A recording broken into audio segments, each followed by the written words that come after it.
ప్రభునందు ప్రియులారా, చదవబడిన వాక్య భాగంలోని సంగతి మీకు తెలియంది కాదు. యేసు ప్రభు ఒక గ్రామంలో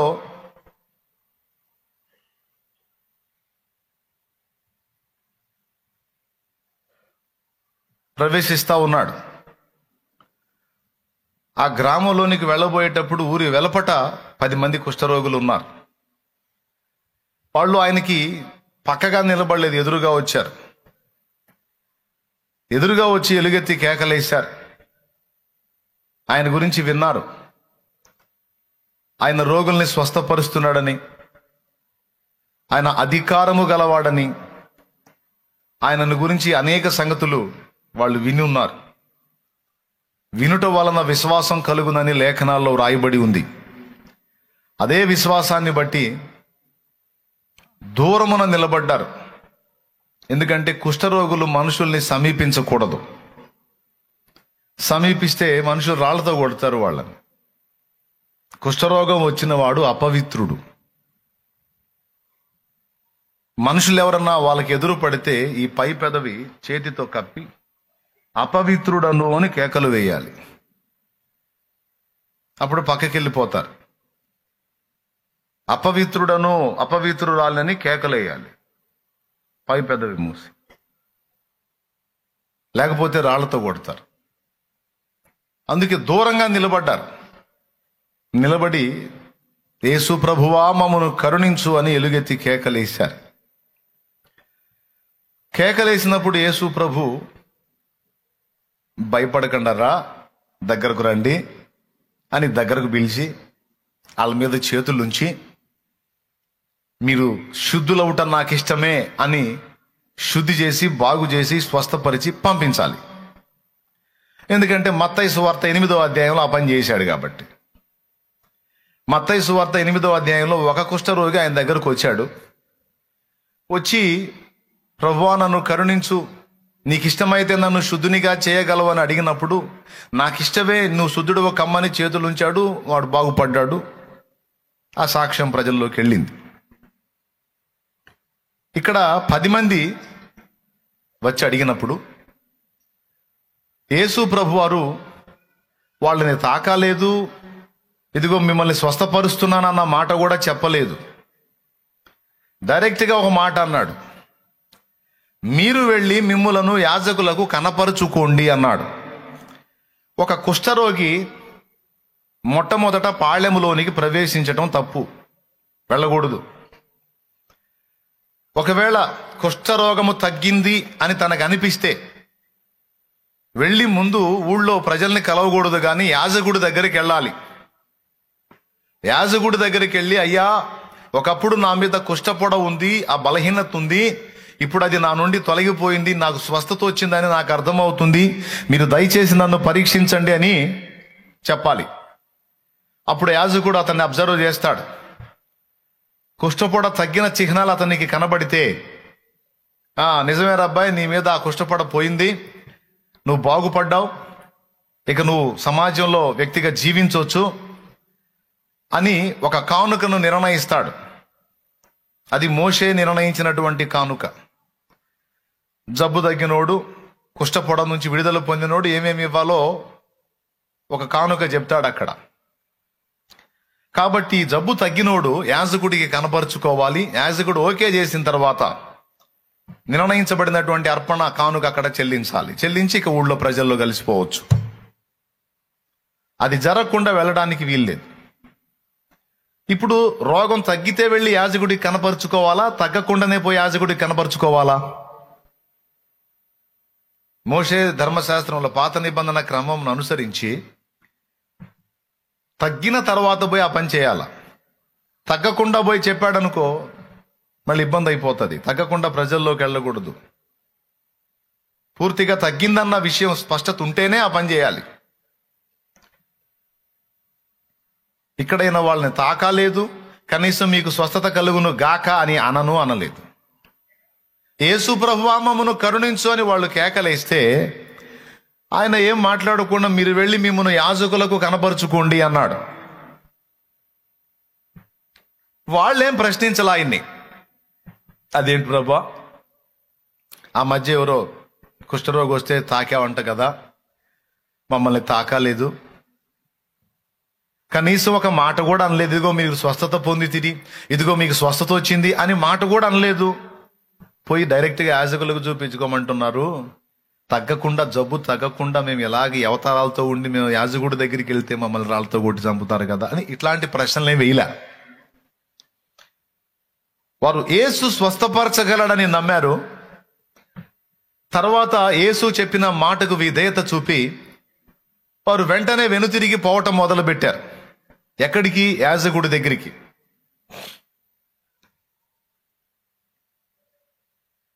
వారు పోవుచూ ఉండగా శుద్ధులైరి అని రాయబడి ఉంది. వాళ్ళు ఎప్పుడైతే 4 అడుగులు అవతలకి వేశారో వాళ్ళ కాళ్ళకు కట్టుకున్న కట్లు, వాళ్ళ చేతిలో కట్టుకున్న కట్లు లూజ్ అయిపోతున్నాయి. వాళ్ళ చీము రక్తం గారేటువంటి పుళ్ళు, కుష్ఠరోగము ద్వారా వచ్చేటువంటి ఆ పుళ్ళు ఏవైతే ఉన్నాయో అవి మాడిపోయి ఆ గాయాలకు అతుక్కొని ఉండేటువంటి ఆ వస్త్రాలు ఊడిపోతున్నాయి. పచ్చి పుళ్ళు కాస్త ఎండిపోయినట్టుగా అయిపోయినాయి. క్షణములలోనే, గంటలు, రోజులు, నెలలు, సంవత్సరాలు కాదు, క్షణములలోనే ఆ బాడీలో మార్పు వచ్చేసింది, ఆ శరీరములో స్వస్థత వచ్చేసింది. స్తోత్రం చెప్పు, గట్టిగా చెప్పు నాయనా. నడుస్తా పోతా ఉంటే అవన్నీ ఊడిపోతా ఉంటే ఒకడికొకడు చూసుకున్నారు. ఇలాగ అయిపోయిన వేళ్ళు ఇలాగ వచ్చేసినాయి. చూస్తానే పాదాల వేళ్ళు బాగా వచ్చేసినాయి, చేతుల వేళ్ళు బాగా వచ్చేసినాయి, ఆ గాయాలన్నీ మాడిపోయినాయి క్షణముల్లోనే. వాళ్ళకి ఆశ్చర్యం కలిగింది. 10 మందిలో ఒకడు వెనక్కి తిరిగి పరిగెత్తి యేసయ్య పాదాల దగ్గరికి వచ్చి ప్రభువుకు గొప్ప స్తోత్రం చేస్తూ ఆయన మయంపరుస్తూ వెనక్కి పరిగెత్తాడు. వాడు సమరయుడు. ఈ సమరయుడు తప్ప అనే మాట వాడాడు యేసు ప్రభు. అంటే మిగిలిన వాళ్ళు యూదులై ఉండాలి. జబ్బు వచ్చినప్పుడు ఇక యూదుడు లేదు, సమరయుడు లేదు, మొత్తం ఊరు బయట ఉండాల్సిందే. సచిన వాళ్ళందరూ సమాధుల్లో ఉన్నట్టు. బతికున్నంత వరకు ఈ కులం, ఆ కులం, ఈ భేదం, ఆ భేదం, ధనిక, పేద, రాజు, పేద అనేటువంటి భేదాలు. బొందలగట్టులోకి పోయి చూస్తే అంతా బూడిదే, అంతా సమాధుల్లో అస్థిపంజరాలే. ఆ అస్థిపంజరాల్లో ఎవడి పుర్రె ఎవడిదో, ఏ కులపోడిదో, ఏ మతపోడిదో ఏం తెలియదు అక్కడ. నేను అప్పుడప్పుడు సమాధుల ఏదన్నా సమాధి కార్యక్రమానికి పోయినప్పుడు ఆ సమాధుల దొడ్లోనికి వెళ్ళినప్పుడు నేను ఆ పరిశోధనలు చేస్తానన్నమాట. పుర్రెలు ఉంటాయి, అక్కడ ఒక పుర్రె, అక్కడ ఒక పుర్రె ఉంటుంది. ఆ పుర్రె దగ్గర కూర్చొని ఆలోచిస్తా, వీడు ఎన్ని మిడిసిపాట్లు పడ్డాడో, ఎంత నడవంతరం దిగాడో, వీడు ఎన్ని డ్యాన్సులు వేసాడో, ఎన్ని పాటలు పడ్డాడో, ఇప్పుడు ఇట్ట అయిపోయాడు. వీడు తన కులాన్ని చూసి ఎంత గర్వించాడో, తన మతాన్ని బట్టి ఎంత గర్వించాడో, తన డబ్బును బట్టి, తన హోదాను బట్టి ఎంత అతిశయపడ్డాడో, ఇప్పుడు చూడు అనాథ శవం కాదు, అనాథ పుర్రె అయిపోయాడు. వాడి బంధు జనాభాలు అందరూ ఉండే ఉంటారు, బంధు జనాభా మొత్తం ఉండే ఉంటారు, కానీ వాడు మాది అనాథ పుర్రె అయిపోయాడు. బ్రతుకు ఇది, వాస్తవం అది, నిజం అది. ఇది కదా నిజం. ఈ జీవాత్మ ఉన్నంత వరకు ఈ శరీరం వేసే డ్యాన్స్ అంతా కూడా నటనే కదా అనిపిస్తుంది. ఆ వైరాగ్యం కోసం పోతా అప్పుడప్పుడు అక్కడికి పోయి కూర్చొని ఈ బోన్స్, ఈ పుర్రెలు అన్నీ అబ్జర్వ్ చేస్తూ ఉంటాను.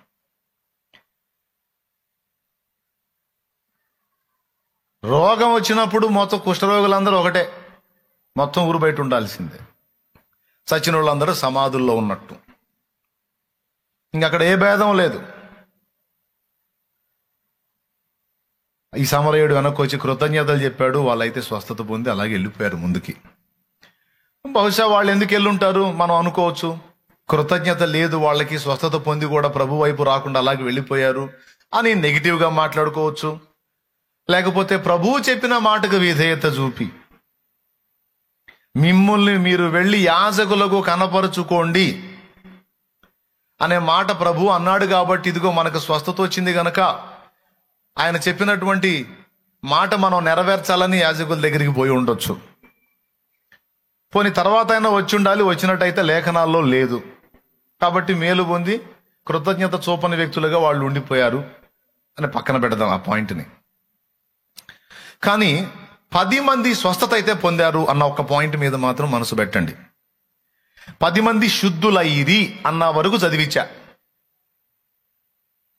ఆ మాట మీరు కూడా చూశారని నేను అనుకుంటున్నా. ఒకడు శుద్ధుడయ్యాడా? 10 మంది శుద్ధులైరా.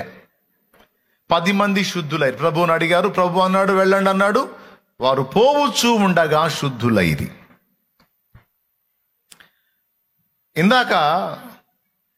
ఇందాక మనం ఒకటి పాట పాడి ప్రార్థన చేశాం.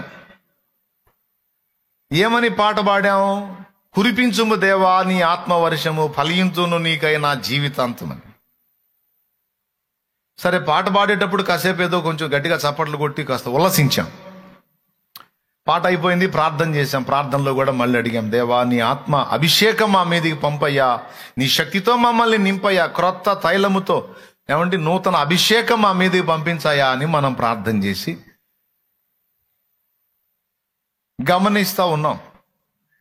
మనకి ఏదన్నా కాస్త జలధరింపు వచ్చిద్దేమో, కాస్త ఏదన్నా మన కదలికలు వస్తాయేమో, పెట కొట్టి ఏదన్నా భాషలు మాట్లాడతామేమో అని ఇట్లా మనం అనుకున్న ప్రతిసారి ఎదురు చూస్తూ ఉంటాం, ఆ కాసేపట్లో ఏమన్నా జరిగిద్దేమో అని. కానీ ఏం జరగదు. అప్పుడు ఏం జరిగిద్దంటే ప్రార్థన చేసి అయిపోయిన తర్వాత ఒక డౌట్ వచ్చిద్ది. ఆత్మ అభిషేకం కుమ్మరించు, అభిషేకం ఇవ్వు అంటున్నా ఎలాంటి స్పందన బాడీలో లేదు. మనం అడగటం శాలేమన్న చెప్పాడని మనం అడగటం, శాలేమన్న అడగటం తప్పించి ఆయన ఎగిరినట్లేదు, మనం ఎగిరినట్లేదు.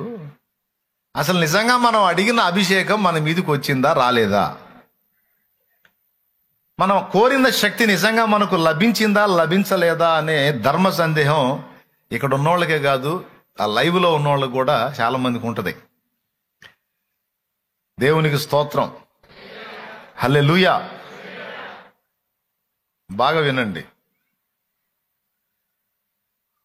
అభిషేకం మన మీదికి వచ్చినప్పుడు, పరిశుద్ధాత్మ శక్తి మన మీదికి వచ్చినప్పుడు, పరిశుద్ధాత్మ మన మీదికి వచ్చినప్పుడు మనం శక్తివంతులమగుతాం అన్నది దేవుని వాక్యం, యేసయ్య చెప్పిన మాట. అలాగే అపోస్తలుల కార్యాల్లో కానీ మనం చూస్తే వాళ్ళు పరిశుద్ధాత్మతో నింపబడ్డ ప్రతి ఘట్టంలోనూ భాషలు మాట్లాడినట్టు, కొన్ని స్పందనలు వాళ్ళ నుంచి వ్యక్తమైనట్టు మనకి అనేక వచనాల్లో రాయబడి ఉంది. మరి అప్పుడు మనం కూడా ప్రార్థించినప్పుడు మనకు కూడా అలాంటి స్పందనలు కలగాలి కదా అని ఒక ధర్మ సందేహం అందరికి ఉంటుంది. ఒకవేళ అలాగే ఎవరికైనా ఒళ్ళు జలదరింపు వచ్చి కాస్త కదిలిపోయి పెట చప్పట్లు కొట్టి కాస్త ఏదన్నా వాళ్ళు ఉన్న స్థానం నుంచి స్థాన భ్రంశం చెందారనుకో, అప్పుడు డిసైడ్ అయిపోతారు, ఇప్పుడు నిజంగా నా మీదకి అభిషేకం వచ్చింది. ఇంకా ఎవరైనా భాషలతో మాట్లాడారనుకో, ఇంకా కన్ఫర్మ్ చేసుకుని నిజంగా నా మీదకి అభిషేకం వచ్చి భాషలతో కూడా మాట్లాడారు, కన్ఫర్మ్ అనుకుంటా. అపోస్తలుల కార్యములోని అన్ని ఘట్టములను మనం సిద్ధాంతీకరించలేము. గుర్తుపెట్టుకోండి ఈ మాట. అపోస్తలుల కార్యములలో కనబడిన ప్రతి విషయమును ఆధారము చేసుకొని మనం ఒక సిద్ధాంతమును చెయ్యరాదు. ఎందుకంటే సంఘము యొక్క పునాది దశ, ప్రారంభ దశ అది. ఆ ప్రారంభ దశలో ఇప్పుడు మనం చెయ్యకూడనివి కూడా అప్పుడు కొన్ని చేశారు వాళ్ళు. కాబట్టి అపోస్తలుల కార్యములో కనబడ్డ విషయాలన్నిటినీ ఆధారం చేసుకొని మనం ఒక సిద్ధాంతాన్ని చేయలేం. దానికి ఇంకా ఇతర మళ్ళీ విడి పుస్తకాల్లో కూడా ఆధారాలు ఉండాలి. అప్పుడే మనం దాన్ని సిద్ధాంతం చేయొచ్చు.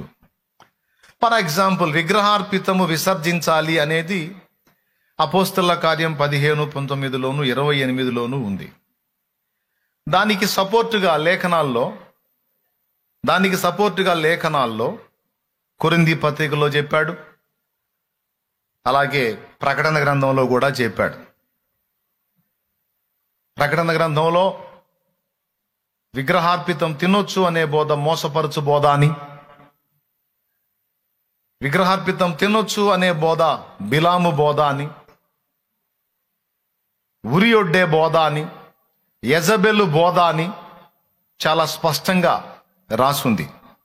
ప్రకటన గ్రంథము 2:20 మీరు చదువుకోవచ్చు, అక్కడ ఉంది. అదే ప్రకటన గ్రంథము 2వ అధ్యాయంలోనే పెర్గములోనున్న సంఘపు దూతకిలాగు రాయుము, 14వ వచనం, 2:14, 2:20 మీరు చూస్తే అయినను నేను నీ మీద కొన్ని తప్పిదములు ఎందుకు వాళ్ళకి తెలుసు, బోల్డ్ అన్నిసార్లు ఈ ప్రసంగాలు అయినాయి, ఇక మళ్ళీ చూపిస్తే మర్యాద కాదు, టైం వేస్ట్ తప్ప ఇంకొకటి ఏం లేదు. నేను చెప్పిన రెఫరెన్స్లు రాసుకోండి, కొత్త వాళ్ళు అయితే చూసుకోండి. తర్వాత ఆల్రెడీ విన్న వాళ్ళు అయితే మీకు ఆటోమేటిక్గా గుర్తు వచ్చేస్తాయి అక్కడ ఏమున్నాయో. కాబట్టి విగ్రహార్పితం తినొచ్చా తినకూడదంటే తినకూడదు అనే విషయం అపోస్తల కార్యంలో ఉంది. ఆ తర్వాత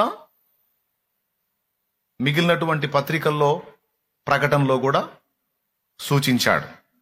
దాన్ని బట్టి మనం సిద్ధాంతం చేసుకోవచ్చు. కానీ మీరు గమనించండి, అపోస్తలుల కార్యములో పౌలు తానే తిమోతికి సున్నతి చేయించాడు. చూస్తారా వచనం? అపోస్తలుల కార్యములు 16 మొదటి నుంచి చూడవచ్చు. పౌలు దెర్బేకును లుస్త్రకును వచ్చెను. అక్కడ తిమోతి అను ఒక శిష్యుడుండెను. అతడు విశ్వసించిన యొక్క యూదురాలి కుమారుడు. అతని తండ్రి గ్రీసు దేశస్థుడు. అతడు లుస్త్రలోను ఇకోనియాలోను ఉన్న సహోదరుల వలన మంచి పేరు పొందినవాడు. అతడు తనతో కూడా బయలుదేరి రావాలని పౌలు కోరి, అతని తండ్రి గ్రీసు దేశస్థుడని ఆ ప్రదేశంలోని యూదులకందరికీ తెలియను గనుక వారిని బట్టి అతన్ని తీసుకొని సున్నతి చేయించెను.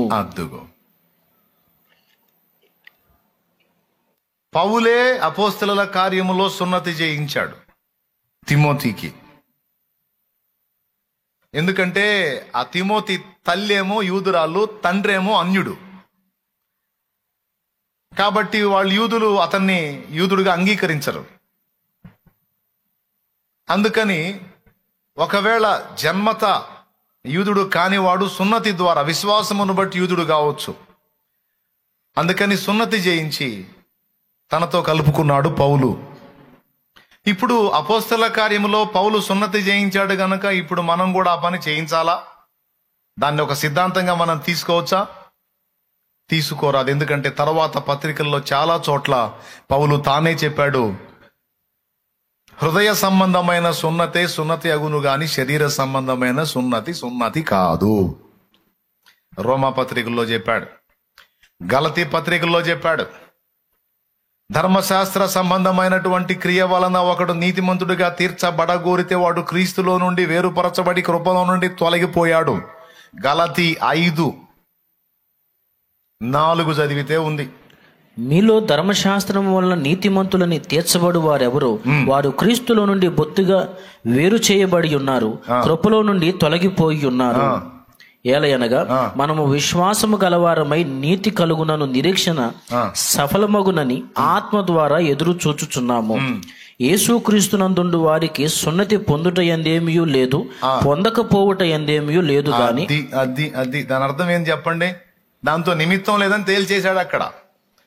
కాబట్టి అపోస్తలుల కార్యములలో చెప్పబడినటువంటి సంగతులన్నిటినీ కూడా మనం అక్షరార్థంగా తీసుకొని సిద్ధాంతములు చేయడానికి వీలు లేదు అన్న ఒక సత్యాన్ని పాస్టర్స్ ముందు రాసుకోండి, గుర్తుపెట్టుకోండి. దేవునికి స్తోత్రం కలుగును గాక. పెద్దగా చెప్పాలి.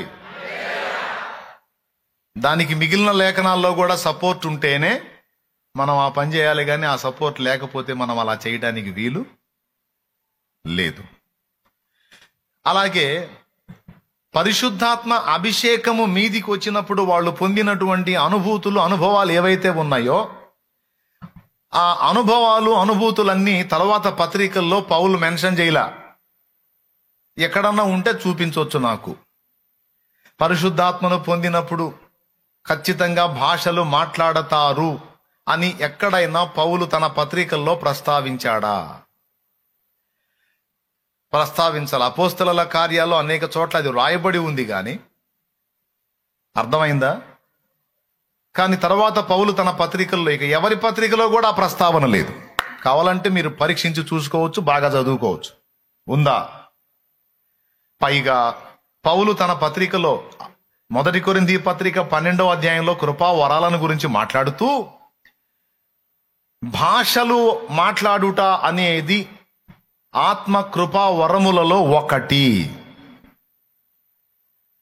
అర్థమైందా? ఇంకా చెప్పాలంటే ఆ భాషలు అర్థం కావు.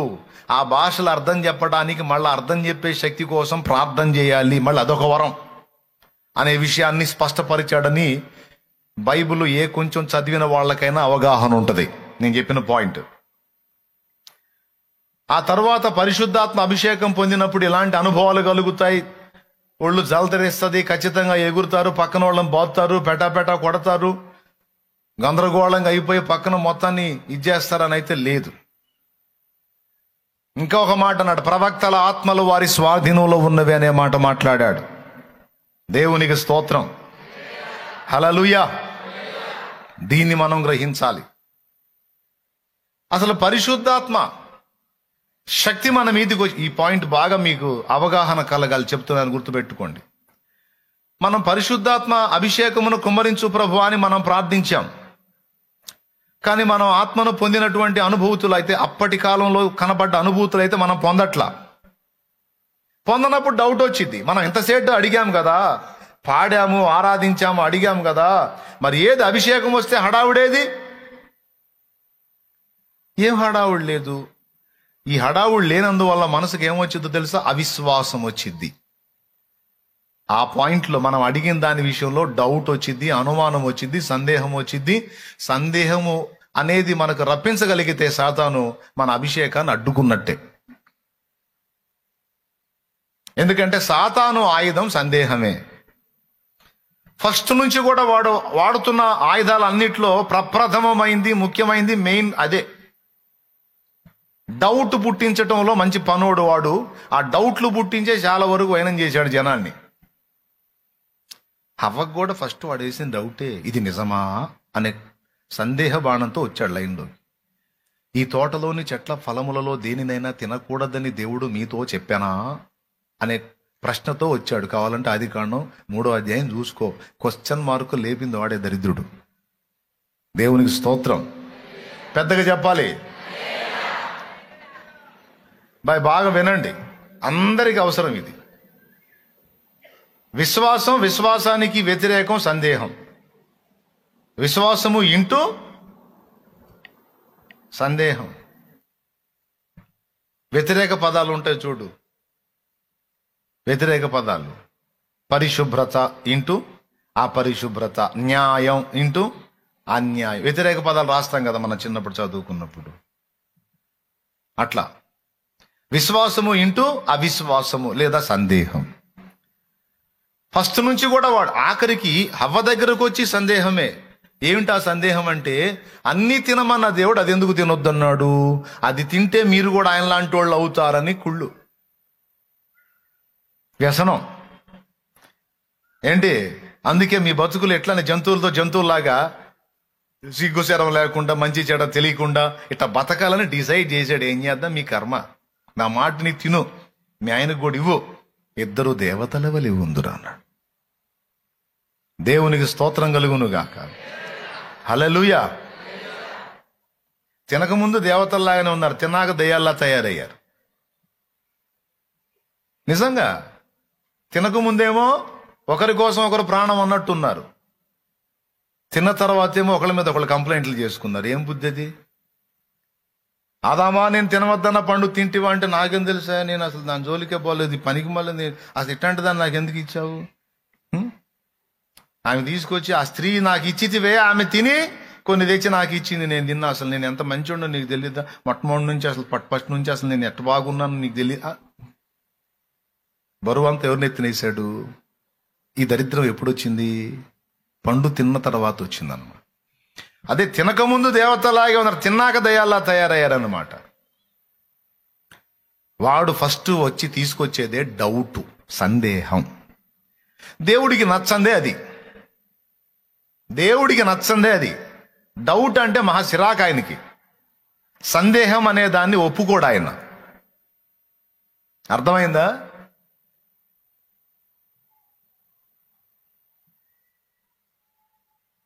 యేసు ప్రభు దగ్గరకు వచ్చి అంటాడు, నీవు దేవుని కుమారుడు అయితే, అసలు అవునో కాదో నేను ఇక్కడ డౌట్ వచ్చేటట్టు. ఎప్పుడన్నా పాయింట్ మీద ఆలోచించారా? నీవు దేవుని కుమారుడు అయితే ఈ రాళ్ళు రొట్టెలగినట్లు ఆజ్ఞాపించు అన్నాడు. అయితే గీతే ఏంది? తండ్రే సాక్ష్యం ఇచ్చాడు, ఈయన నా ప్రియ కుమారుడు, ఈయన యందు నేను ఆనందించుచున్నాను అని. దేవునికి స్తోత్రం కలుగును గాక. ఎప్పుడు ఇచ్చాడు? 40 రోజులకు ముందు బాప్తిస్మం పొంది ఒడ్డుకొచ్చినప్పుడే పరిశుద్ధాత్మ పావురాకారంతో ఆయన మీదకి దిగొచ్చాడు. తండ్రి మాట్లాడాడు. ఆకాశము నుండి ఒక శబ్దము పుట్టింది, ఈయన నా ప్రియ కుమారుడు, ఈయన యందు నేను ఆనందించుచున్నాను అని. తండ్రి సాక్ష్యం ఇచ్చాడు. ఆ సంగతి కుమారుడికి కూడా తెలుసు. అందుకే కుమారుడు ఎల్లప్పుడూ ఆ పదమే వాడాడు, నా తండ్రి, నా తండ్రి, నా తండ్రి, నా తండ్రి అని.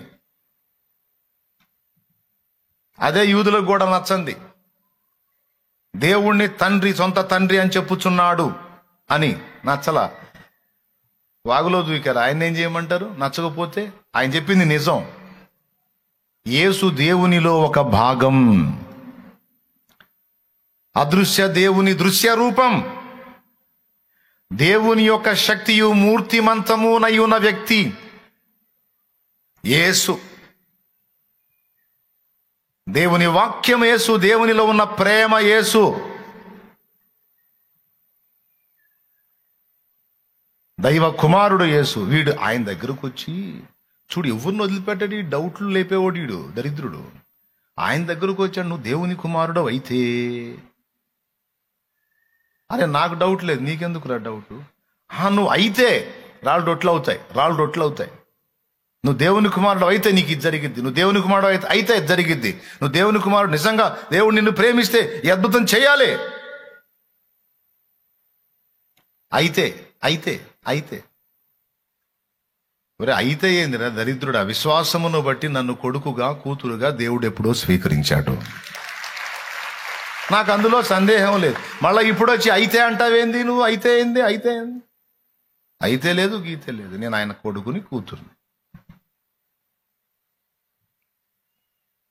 దేవునికి నచ్చనిది డౌట్, సందేహము, అనుమానము, అవిశ్వాసము నచ్చదు. దేవునికి ఇష్టమైంది విశ్వాసం. విశ్వాసము లేకుండా దేవునికి ఇష్టడై ఉండుట, అది హెబ్రీ 11:6 చెప్పిన సాక్ష్యం. కాబట్టి ఇప్పుడు మనం ప్రార్థన చేశాం, పాట పాడాం, ఆరాధించాం, అభిషేకాన్ని ఇమ్మని అడిగాం. అభిషేకాన్ని ఇమ్మని అడిగాం.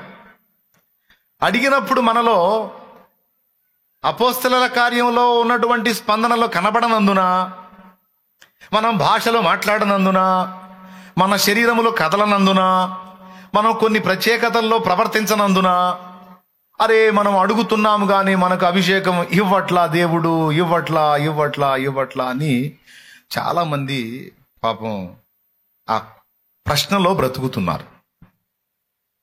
ఇది కరెక్టే అని ఎంతమంది ఒప్పుకుంటారో చేతులు ఎత్తండి. నాకుంది ఈ డౌట్ అన్న వాళ్ళు చేతులు ఎత్తండి, నేను సంతోషపడతాను, చెప్తాను, ఆన్సర్ ఇస్తాను. జూమ్లో కనపడుతున్న వాళ్ళు కూడా మీకు డౌట్ ఉంటే చేతులు ఎత్తాను. నాకు కూడా ఉందన్న ఈ డౌట్. రైట్, చాలా మంది చేతులు ఎత్తి వాళ్ళ అనుమానాన్ని స్పష్టపరిచారు నాకు. Thank you. మీరు చెప్పారు, వాళ్ళు కూడా చెప్పారు. అయితే ఇక్కడ గమనించాల్సిన విషయం ఏంటంటే, అపోస్తలుల కార్యముల్లో వాళ్ళ దగ్గర కనబడ్డ స్పందనలు ఖచ్చితంగా ప్రతి సందర్భంలో కనబడతాయి అని తర్వాత పత్రికల్లో వ్రాయబడలేదు.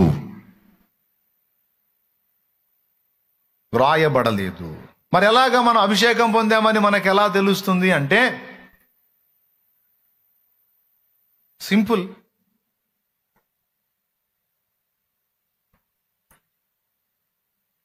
ఇప్పుడు అన్నం తింటున్నాం, అన్నం శక్తిగా మారి మనం బ్రతకడానికి ఆధారం అవుతుంది. ఆ ప్రక్రియ మనం చూడగలమా మన బాడీలో? ఎవరన్నా చూసిన వాళ్ళు చెప్పండి, నేను నా బాడీలో అది చూశాను నేను అన్నోళ్ళు చెప్పండి. చూసారా ఎప్పుడన్నా? నువ్వు అన్నం తింటాం, ఆకలైనప్పుడు తింటాం, పొద్దున్నే లేచి ఇంకంత మించి మనకేం తెలియదు ఏం జరుగుతుంది అనేది. ఒకటి మాత్రం జరుగుతుంది, మన బాడీ రోజు ఆహారం తీసుకోవటం ద్వారా బ్రతికి ఉంది, ఆరోగ్యంగా ఉంది, సజీవంగా ఉంది, పని చేస్తుంది. ఈ సాక్ష్యం సరిపోదు? ఈ సాక్ష్యం సరిపోద్దా? సరిపోదా? అలాగే నీకు దేవుడిచ్చే సాక్ష్యం ఏంటంటే, నువ్వు అభిషేకం అడిగిన ప్రతిసారి ఖచ్చితంగా నేను నీ మీదికి శక్తి పంపుతానే ఉంటాను. పంపుతాను. సందేహించిన ప్రతి ఒక్కరూ శక్తిహీనులై ఉంటారు. ఎందుకంటే సందేహము నా కార్యాన్ని అడ్డగించిద్ది, నా శక్తిని అడ్డగించిద్ది. విశ్వసించిన ప్రతి ఒక్కరూ పొందుతారు. వాళ్లలో ఆ శక్తి వారు ఆత్మీయంగా బ్రతికి ఉండటానికి దోహదపడిద్ది. అర్థమైందా? ఆత్మీయంగా బ్రతికి ఉండటానికి నా శక్తి దోహదపడిద్ది. నిజంగా దేవుడు మనం అడిగిన ప్రతి ఘట్టంలోనూ తన ఆత్మశక్తిని మన మీదకి పంపించాడు కాబట్టి విశ్వాస జీవితంలో ఇంకా మనం బతికున్నాం. లేకపోతే ఎప్పుడో అవుట్. ఇప్పుడు నేను చెప్పిన ఈ మాట ఎంతమందికి అర్థమైంది? స్పష్టంగా అర్థమైందా లేదా? అభిషేకం వచ్చిందా రాలేదా అంటే ఖచ్చితంగా వచ్చిందంటానికి మరో నిరూపణ ఏంటంటే, నువ్వు ఇంకా లైన్లో ఉన్నావు. లోకంలో కలిసిపోకుండా, భ్రష్టు పట్టి పోకుండా. ఇంకా చెప్పాలంటే దేవుని శక్తి ఇంకా ఎక్కడ పనిచేసిద్దో తెలుసా? దేవుని శక్తి ఎక్కడ పనిచేసిద్దో తెలుసా? దేవుడిచ్చే బలం ఎక్కడ పనిచేసిద్దో తెలుసా? మనల్ని పడకుండా ఆపటానికి, మనం తొట్టుపడకుండా ఆపటానికి కొంత పని చేస్తే అసలు ఎక్కువ ఎక్కడ పని చేసిద్దంటే, ఒకవేళ మన అడుగులు తడబడి జారి పడతాం చూడు. ఇప్పుడు అడుగులు జారేటువంటి స్థలంలో బలవంతుడైనా పడతాడు, బలహీనుడైనా పడతాడు. అడుగులు ఇప్పుడు వాన పడింది, బురద జర్రం జారుతుంది. ఏనుగంత బలవంతుడైనా సరే జారితే వెళ్ళకిల పడాల్సిందే. బలవంతుడు గనుక పడడు అనేం లేదు. కింద కాళ్ళు జారుతుంటే బండల మీద నూనె ఒలిగిపోయింది. మనం చూసుకోవాలా? అవి పాలిష్ బండ్లు అనుకో, టైల్స్ అనుకో, ఇంకా సూపర్గా ఉంటుంది. అసలు ఏకదం అటు ఇటు పోయి రావటమే, మంచులో దొల్లినట్టు దొల్లి రావటమే అటుపోయి. అవునా? మనకు తెలియదు. బలవంతుడు పడతాడు, బలహీనుడు పడతాడు. కాలు జారితే, వినండి, కాలు జారితే పడతాడు. అయితే బలవంతుడికి బలహీనుడికి తేడా ఏంటంటే, శక్తిహీనుడు పడ్డాడంటే ఇంక వాడు అంతే అక్కడే కూర్చుంటాడు. కానీ శక్తివంతుడు పడ్డా వాడు శక్తి కలిగి ఉన్నందున తిరిగి వెంటనే తిప్పుకొని లేవగలుగుతాడు. దేవుని శక్తి మనలో ఎక్కడ కార్యకారి అవుతుందంటే, ఎన్నోసార్లు మన ఆత్మీయ జీవితంలో మనం ఊహించని తొట్టుపాటులోకి మనం వెళ్ళినప్పుడు కొన్నిసార్లు దేవుడు అభ్యంతరపడేటువంటి అడుగులు జారిన అనుభవాలు మన జీవితంలో కనబడతాయి. అది మాటలోను, క్రియలోను, చూపులోను, తలంపులోను, ఆలోచనలోను, ప్రవర్తనలోను, నడకలోను, పడకలో ఎక్కడో దేవుడు అభ్యంతరపడే విధంగా మన అడుగు తొట్టుపడటం అనేది ఉంటుంది. కొంతమంది ఆ పడ్డ దగ్గర లేవరిక, కారణం శక్తిహీనులు. కానీ కొంతమంది పడ్డా వెంటనే తిప్పుకొని లేవగలుగుతారు.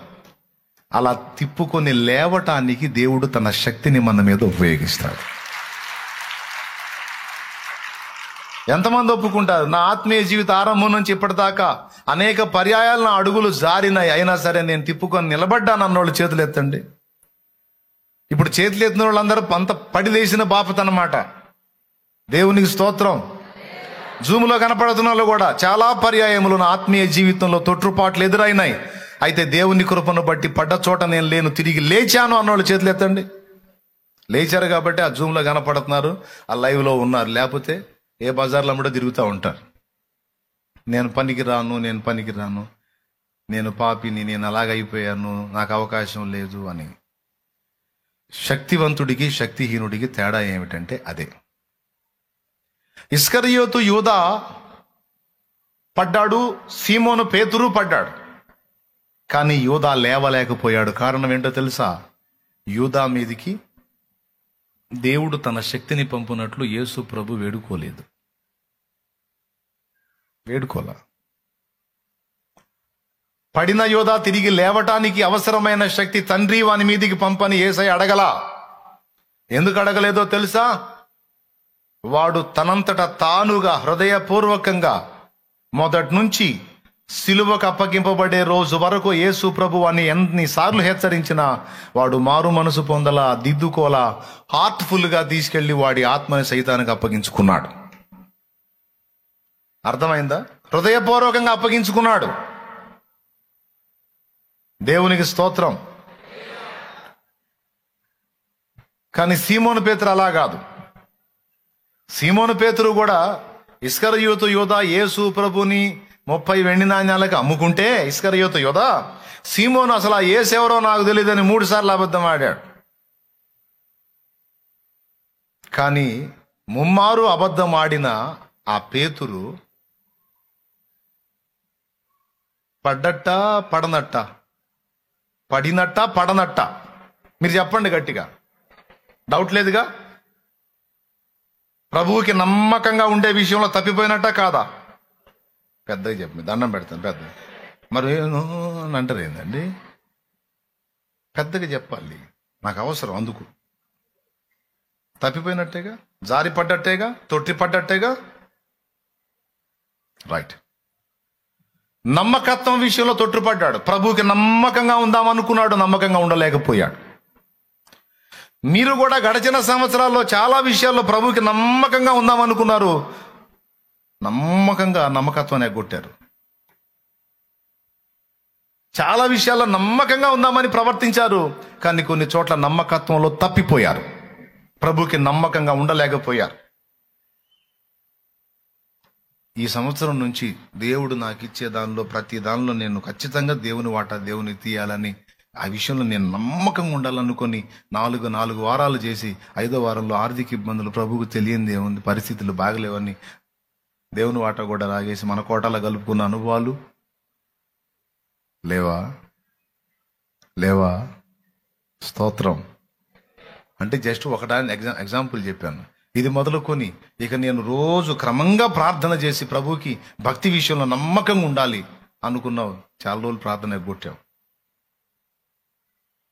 నోరు కాచుకొని, పవిత్రతను కాచుకొని, పరిశుద్ధ జీవితంలో నేను రహస్య జీవితంలోనూ బహిరంగ జీవితంలోనూ పరిశుద్ధతలో నేను నమ్మకంగా ఉండాలి. ప్రభువుకి నోటిని కాచుకోవాలి, కళ్ళను కాచుకోవాలి, చెవులను కాచుకోవాలి, హృదయాన్ని కాచుకోవాలి. నేను జాగ్రత్తగా ఉండాలి, నా ప్రభువుకి నమ్మకంగా ఉండాలి. రహస్యమందును బాహాటంగా కూడా నేను నా తండ్రికి నమ్మకంగా ఉండాలని కొన్నిసార్లు ఆ నమ్మకత్వాన్ని కోల్పోయిన అనుభవాలు నీకున్నాయి. ఒప్పుకుంటావా? ఒప్పుకోవా? ఎంతమంది ఒప్పుకుంటారో చేతులు ఎత్తండి. యథార్థవంతులు ప్రార్థన దేవుడు వింటాడు. ఏమండి? యథార్థత లేని వాళ్ళ ప్రార్థన దేవుడికి అసహ్యం. దేవునికి స్తోత్రం. పేతురు కాడికేం పెద్ద మనుషులం కాదు మనం. మనకేం ఓవర్ యాక్షన్ వద్దు. స్తోత్రం. ఒకవేళ ఉంటే స్తోత్రం. పేతురు కంటే ఘనంగా ఉంటే మంచిది, సంతోషం. నా ప్రభు కృప.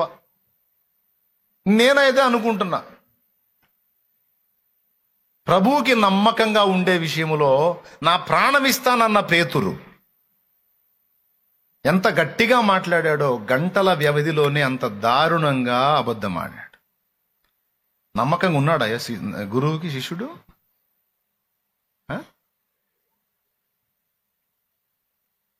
కానీ పేతురికి, నీకు, నాకు, మనకు అనుగ్రహించబడిన కృప గొప్పతనం చెప్తా, శక్తి యొక్క గొప్పతనం చెప్తా. ఏంటో తెలుసా?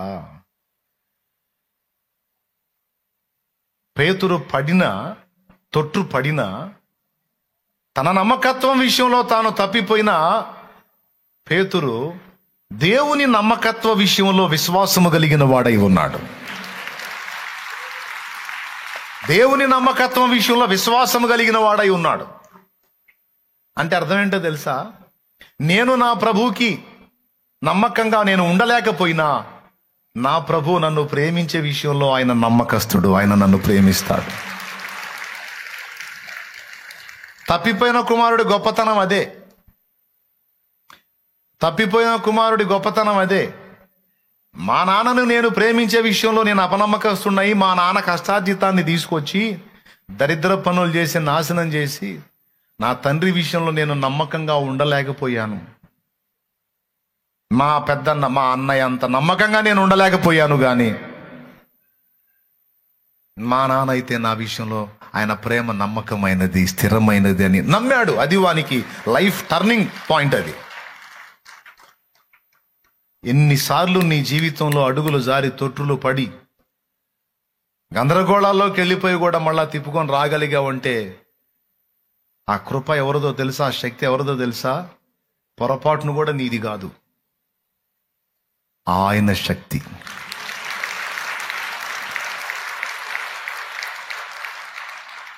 పేతురు దేవుని ప్రేమ యొక్క నమ్మకత్వాన్ని విశ్వసించగలిగాడంటే అది పేతురు గొప్పతనం అనుకునేరు. పేతురు గొప్పతనం కాదు సుమి, అది నా ప్రభు యొక్క ప్రార్థనా ఫలం. సిమోను, సాతాను మిమ్మును పట్టి గోధుమలను జల్లించినట్టు జల్లించడకు కోరుకున్నాడు.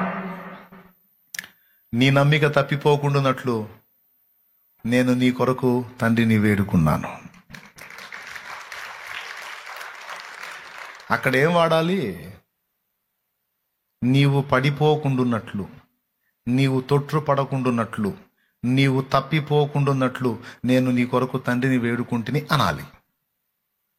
కానీ ఆయన ఏమన్నాడు తెలుసా? నీ నమ్మిక తప్పిపోకుండున్నట్లు. అక్కడ మనకి సరిగ్గా అర్థం చేసుకోకపోతే తేడా పడతాం. నీ నమ్మిక తప్పిపోకుండున్నట్లు అంటే మనం సహజంగా చదివేటప్పుడు ఏమర్థమైందంటే, నువ్వు నమ్మకంగా ఉండాలని, నువ్వు నాకు నమ్మకంగా ఉండాలని, నమ్మకమైన వాడుగా ఉండాలని నేను తండ్రిని వేడుకున్నాను అని అర్థం వచ్చిద్దేమో అనుకుంటారు చాలామంది. ఆ అర్థం కాదు అక్కడ. నా విషయమై నీకున్న నమ్మిక, నా విషయంలో నీ నమ్మకత్వం కాదు.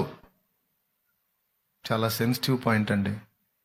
ఏమైనా అర్థమవుతుందో లేదో మళ్ళీ చెబుతా, 20 సార్లు ఏం చెబుతా, ఇది అర్థం కావాలా. దేవునికి స్తోత్రం.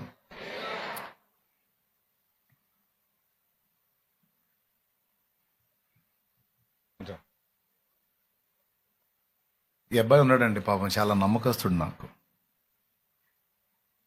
చాలా నమ్మకస్తుడు.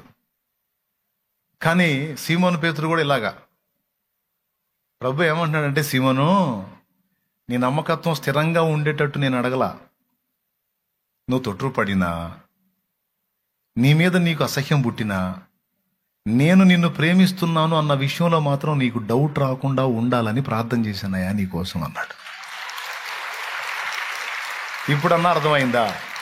నీకు అర్థమైందా? కూర్చో, స్తోత్రం చెప్పుకో దేవుడికి. నీకు అర్థమైందా? ఎంతమందికి అర్థమైంది? కానీ యోధాకి లేదు ఆ ఛాన్స్. యోధా ఏమనుకున్నాడో తెలుసా? దేవుడు నన్ను క్షమించడం అనుకున్నాడు, నన్ను ప్రేమించడం అనుకున్నాడు. కానీ సీమోను పేతురు ఏమనుకున్నాడో తెలుసా? లేదు, అయితే నేను తేడా కావచ్చు, నా ప్రేమలో లోపం ఉండొచ్చు, కానీ నా ప్రభు ప్రేమలో లోపం లేదు. అయితే నేను బలహీనుడిని కావచ్చు, నా ప్రభు బలహీనుడు కాదు. అయితే నేను అపనమ్మకస్తుడు అవ్వచ్చు, కానీ నా ప్రభు అపనమ్మకస్తుడు కాదు. అయితే నేను తేడా కావచ్చు, కానీ ఆయన నమ్మకమైన వాడు. నేను ఆయనకు ఒక అపనమ్మకస్తురాలైన భార్యను కావచ్చు, కానీ ఆయన నాకు ఒక నమ్మకమైన భర్త. నేను ఆయనకు అపనమ్మకస్తుడైన కొడుకును కావచ్చు, కానీ ఆయన నాకు నమ్మకమైన తండ్రి. ఆయన ప్రేమలో మార్పు లేదు.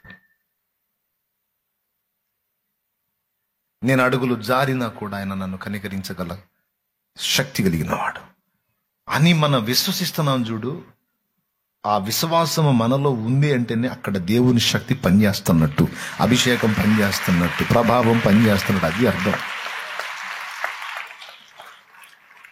లేకపోతే మొదటి దెబ్బలోనే అవుట్. నువ్వు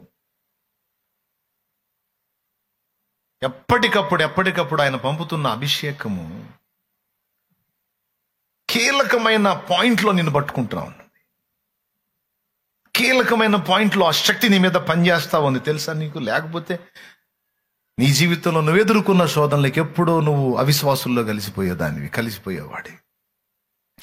నువ్వు ఇంకా దేవుని ప్రేమను హత్తుకొని దేవుని పాదాల దగ్గర నిలకడగా ఉండగలిగావంటే నా ప్రభు పంపిన శక్తి నీ మీద పనిచేస్తుంది. కనుకనే నువ్వు ప్రభువులో ఉన్నావు. ఆయన రెక్కల నీడలో ఉన్నావు, ఆయన దగ్గర స్థిరంగా ఉన్నావు, లేకపోతే ఉండలేవు. యోధాలాగా ఎప్పుడో ఒక దారి అయిపోయేవాడివి, అయిపోయేదాన్ని. ఎక్కడ పనిచేస్తుంది దేవుని శక్తి ఆలోచించండి. మనం పడకుండా మనల్ని జాగ్రత్త చేయడానికి దేవుని అభిషేకం పనిచేస్తుంది.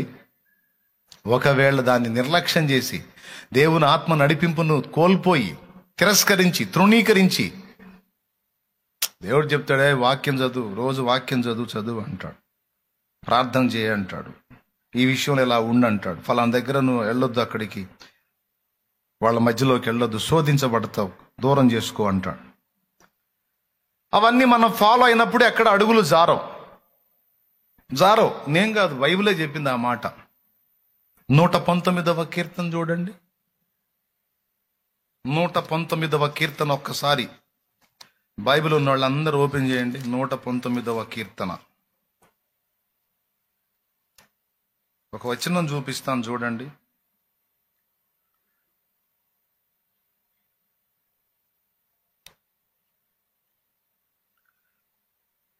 పదకొండవ వచనం చదువు. నీ ఎదుట నేను పాపము చేయకుండానట్లు నా హృదయములో నీ వాక్యము ఉంచుకొని ఉన్నాను. ఆహా, దేవునికి స్తోత్రం. ఇప్పుడేం చేస్తామంటే 5వ వచనం చదువు నాన్న. ఆహా, నీ కట్టడలను గైకొనున్నట్లు నా ప్రవర్తన స్థిరపడి ఉండినంత మేలు. నీ ఆజ్ఞలన్నిటినీ నేను లక్ష్యము చేయునప్పుడు నాకు అవమానము కలుగనేరదు. దేవునికి స్తోత్రం కలుగునుగాక. నీ ఆజ్ఞలను నేను లక్ష్యము చేయునప్పుడు నాకు అవమానము కలుగనేరదు. అయిపోలా, ఇంకా ఉన్నాయి. యవనస్తులు దేని చేత తమ నడతను చూడండి. 165వ వచనం చదువు నాన్న. నీ ధర్మశాస్త్రమును ప్రేమించు వారికి ఎంతో నెమ్మది కలదు. వారు తూలి తొట్టిల్లుటకు కారణమేమీ లేదు. అద్దుగో, నీ ధర్మశాస్త్రమును ప్రేమించు వారికి అంటే వాక్యమును గౌరవించు వారికి, వాక్యమును ప్రేమించు వారికి, వాక్యానుసారంగా నడవడానికి తమ మనసుని దృఢపరుచుకున్న వారికి ఎంతో నెమ్మది కలదు. వారు తూలి తొట్టిల్లుటకు కారణమే లేదన్నాడు. దేవునికి స్తోత్రం కలుగునుగాక. అంటే ఇప్పుడు ఏం చెప్పాడు దేవుడు? నా వాక్యాన్ని స్వీకరించు, వాక్యాన్ని ధ్యానించు, వాక్యాన్ని హృదయంలో నిలుపుకో, వాక్యానుసారంగా బతకటానికి నీ అడుగులు నువ్వు జాగ్రత్త చేసుకో. నువ్వు తొట్టుపడవురా, తోలవురా, కూలవురా, నిలబడతావురా, చక్కగా నడుస్తావురా, నువ్వు చేసిందంతా సఫలమైద్దిరా, నీ సర్వ శరీరానికి ఆరోగ్యం కలిగిద్దిరా, నీ ఎముకలకు సత్తు వచ్చిద్దిరా. నా వాక్యం పట్టుకోరా, నా వాక్యం పట్టుకోమని దేవుడు చెప్పాడు. అబ్బాయి, కానీ ఏం చేద్దాం? ఆత్మీయ సోమరితనం. ఈ మాటల యొక్క విలువ మనకు తెలుసు, కానీ ఏం చేద్దాం? ఒక్కొక్క రోజు చదవ బుద్ధి కాదు.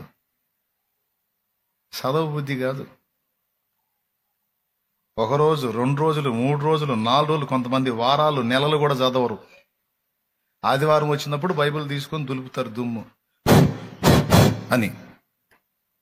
కోటానికి వచ్చి కాసేపు కూర్చొని మళ్ళీ తీసుకెళ్ళి నీట్గా అదే అల్మరాలో పెడతారు. మళ్ళీ ఆదివారం దులుపుతారు, చదవరు. ఇప్పుడు నీ ఆజ్ఞలను ప్రేమించువాడు నెమ్మదిగా ఉంటాడంటే వాటిని తిరస్కరించిన వాడు ఆందోళనలో బతుకుతాడని అర్థం. నీ వాక్యము నా హృదయంలో ఉంచుకున్నాను కనుక ఇక నేను పాపం చేయడానికి ఛాన్స్ లేదు అంటే వాక్యం హృదయంలో లేకపోతే జరిగిద్దని అర్థం.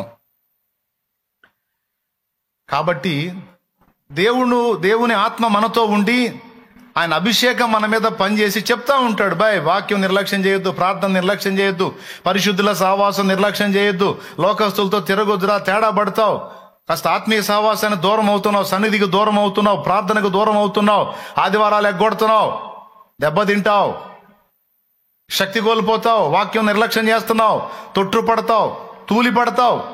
జాగ్రత్త అని దేవుడు పరిశుద్ధాత్ముడు మన మీద ఒత్తిడి తెస్తుంటాడు. మనకి ఏంటంటే ఎప్పుడు రొటీన్ ఫీల్, కొంచెం మనం మార్చుకొని చూద్దామని ప్రార్థన చేసి ఒక రకమైన రొటీన్ ఫీల్ వచ్చి ఎగ్గొట్టి తిరుగుతూ ఉంటారు కొంతమంది. ఏంటంటే రోజు చేస్తుందేగా, వాక్యం చదివి అదే అధ్యాయాలు, అయ్యే వచనాలు, అయ్యే సంగతులుగా, ఇప్పటికి 5-6 సార్లు చదివాங்க, ఇంకా మళ్ళీ ఎన్నిసార్లు చదివినా అదేగా అని తెలుసు కానీ ఎగ్గొట్టి తిరుగుతారు. దేవుడు ఇచ్చిన హెచ్చరికలు నిర్లక్ష్యం చేసినప్పుడు ఏం జరిగిద్దంటే తూలి తొట్టిల్లటం జరిగింది. అబద్ధాలు ఆడకుండా చెప్పండి. ప్రార్థన నిర్లక్ష్యం జరిగిందా లేదా, వాక్యం నిర్లక్ష్యం జరిగిందా లేదా, దేవుని ఆజ్ఞలను అశ్రద్ధ చేయటం అనేది జరిగిందా లేదా, నీ ఆత్మీయ జీవితంలో చెప్పును, యథార్థంగా చెప్పు. చాలాసార్లు జరిగిందంటావా? అస్సలు పొర్రపాటును కూడా జరగలేదంటావా? పొర్రపాటును కూడా నా విషయంలో అలా జరగలేదంటే నేను చెప్తున్నాను, పొర్రపాటును కూడా నువ్వు తూలి తొట్టిల్లటం అనేది జరగదు. ఒకవేళ నేను ఇప్పటి వరకు ప్రార్థనా జీవితాన్ని, వాక్య ధ్యాన జీవితాన్ని, ఆత్మీయ జీవితాన్ని భద్రంగా నడిపించుకొచ్చాను అన్నయ్య అని నువ్వు అనగలిగావా? అట్లయితే నువ్వు ఎక్కడ తొట్టుపడి ఉండవని నేను చెప్తున్నాను. నువ్వు ఎంతో నెమ్మదిగా ఉంటావని నేను చెప్తున్నాను. ఎందుకంటే వాక్యంలో అలా ఉంది. దేవునికి స్తోత్రం. పెద్దగా చెప్పండి. కానీ ఇలా ఉండేవాళ్ళు 100లో దాదాపు 10-20% మాత్రమే ఉంటారు. 80% నేను చెప్పిన నిర్లక్ష్యాలు జరుగుతాయి. జరిగినప్పుడు ఏం జరిగిద్ది? తూలి తొట్టిల్లటం అనేది జరిగిద్ది. అసలు జరగకుండానే నిన్ను కాపాడటానికి దేవుడు తన వాక్కు చేత హెచ్చరిక చేస్తూ ఉంటాడు. పరిశుద్ధాత్మ లోపల నుండి మాట్లాడతాడు. అయినా సరే నిర్లక్ష్యం చేసి నువ్వు తొట్టుపాటుకు గురవుతావు. ఎక్కడో చోట, ఏదో ఘట్టంలో, ఏదో ఒక విషయంలో బలహీనమైన అడుగు పడిద్ది నీది. పడినప్పుడు ఎప్పుడైతే నీ అడుగు బలహీనపడి జారి పడ్డావో అప్పుడు ఎంటర్ అవుతాయి గద్దలు. పీనుగు ఎక్కడ ఉండునో అక్కడ గ్రద్దలు పోగవును అన్నాడు. దాన్ని పాజిటివ్గా మాట్లాడుకోవచ్చు, నెగిటివ్గా కూడా మాట్లాడుకోవచ్చు. పాజిటివ్గా మాట్లాడుకోవచ్చు, నెగిటివ్గా మాట్లాడుకోవచ్చు. పాజిటివ్గా ఎలా మాట్లాడాలో తర్వాత చెబుతా, నెగిటివ్ కోణంలో చెప్తాను. ఆత్మీయ జీవితంలో ఒకడు చచ్చాడ్రా, ఒకడు పడ్డాడ్రా అనే సంగతి దురాత్మలకు అర్థమైందంటే వచ్చి రౌండ్ వేస్తాయి. అవి ఎడంగా ఉండేది ఎంతవరకు అంటే నీ అడుగులు జారనంత వరకు ఎడంగా ఉంటాయి. నీ అడుగులు జారిన తర్వాత రౌండ్ కొడతాయి నీ దగ్గరకు వచ్చి. ఎందుకంటే ఆ సమయం కోసమే ఎదురు చూస్తాయి, నీ తొట్టుపాటుని ఎదురు చూస్తూ ఉంటాయి. అది నీ ద్వారా జరిగినప్పుడు ఇక రౌండ్ వేసి ఇక వాటి పని అవి మొదలు పెడతాయి. ఏమని? తెలిసి చేశావు, ఎంత ఘోరమైన పని చేశావు, ఎంత పాపము చేశావు, ఎంత అడుగులు జారావు, ఎందాక దేవుడు నిన్ను క్షమిస్తాడు. ఇక నీకు క్షమాపణ లేదు, దేవుడు నిన్ను వదిలిపెట్టడు, నీకు శిక్ష తప్పదు, నువ్వు అనుభవించాల్సిందే, నువ్వు అట్లా నువ్వు ఇట్లా అని చివరికి దేవుని ప్రేమను నువ్వు శంకించేటట్టు చేసి చివరికి నీ అంతటా నువ్వే నిన్ను నువ్వు అసహించుకోవటమే కాదు, దేవునికి కూడా దూరం అయిపోయే విధంగా నిన్ను లాక్కుపోవటం మొదలు పెడతాయి. ఒకేసారి కాదు, నువ్వు ఈ పాపం చేశావుగా, చర్చికి ఏమని వెళ్తావు? సిగ్గులేదా నీకు? ఒక నీతి అనేది ఉంటుంది కదా. సరే చెడిపోయావుగా, ఇంకెందుకు ఆ చెడుతనంలోనే తగలబడి ఇంకెందుకు మళ్ళీ చర్చికి? నిజంగా ఇలాంటి ఆలోచనలు వస్తాయి అంటానికి నా తల వెంట్రుకలన్నీ సాక్ష్యాలు ఉన్నాయి.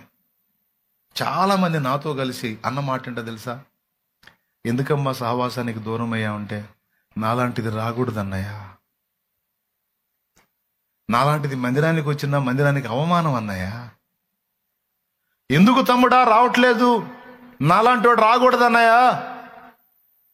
నేను కరెక్ట్గా లేను, ఆయన దగ్గరకు వస్తే నిప్పులాగా ఉండాలా, నేను అట్ట లేను, నాలాంటి వాడు రాకూడదు అని మాట్లాడతారు. ఇలాంటి వాళ్ళు నీకు తగిలారా? తగిలితే చేతులు ఎత్తండి. అంటే నీకు నువ్వే తగిలావా లేకపోతే బయట వాళ్ళు తగిలారా నీకు? దేవునికి స్తోత్రం. వినటానికి భలే మంచి మాటల్లాగా ఉన్నాయి కదూ, వినటానికి నిజంగా సత్యవంతుల మాటల్లాగా ఉన్నాయి కదూ. పాపంలో ఉంటేనే వాళ్ళ నీతి చూడు, నేను పాపం చేస్తున్నా, చెడుతనంలో ఉన్నాను కాబట్టి నాలాంటి వాడు రాకూడదు, నాలాంటిది రాకూడదు అని అన్నారంటే అనిపించట్లా? నేను చెప్పనా, కనీసం ఒక 150-200 దెయ్యాలు ఉంటాయి వాళ్ళ చుట్టూ. అవి ఉండి ఆ ఆలోచన పుట్టిస్తాయి అన్నమాట. ఇప్పుడు అలా మాట్లాడింది గొప్పతనం అంటే అంటలా, నేను సోదితనం అంటన్నా. సోదితనం, అది గొప్పతనం కాదు. నాలాంటిది రాకూడదు, నాలాంటోడు రాకూడదు. ఎందుకు ఆయనకు అవమానం? ఎందుకు ఆయన నామానికి దూషణ? రాకూడదు నాలాంటోళ్ళు. అబ్బో ఎంత నీతిమంతులు!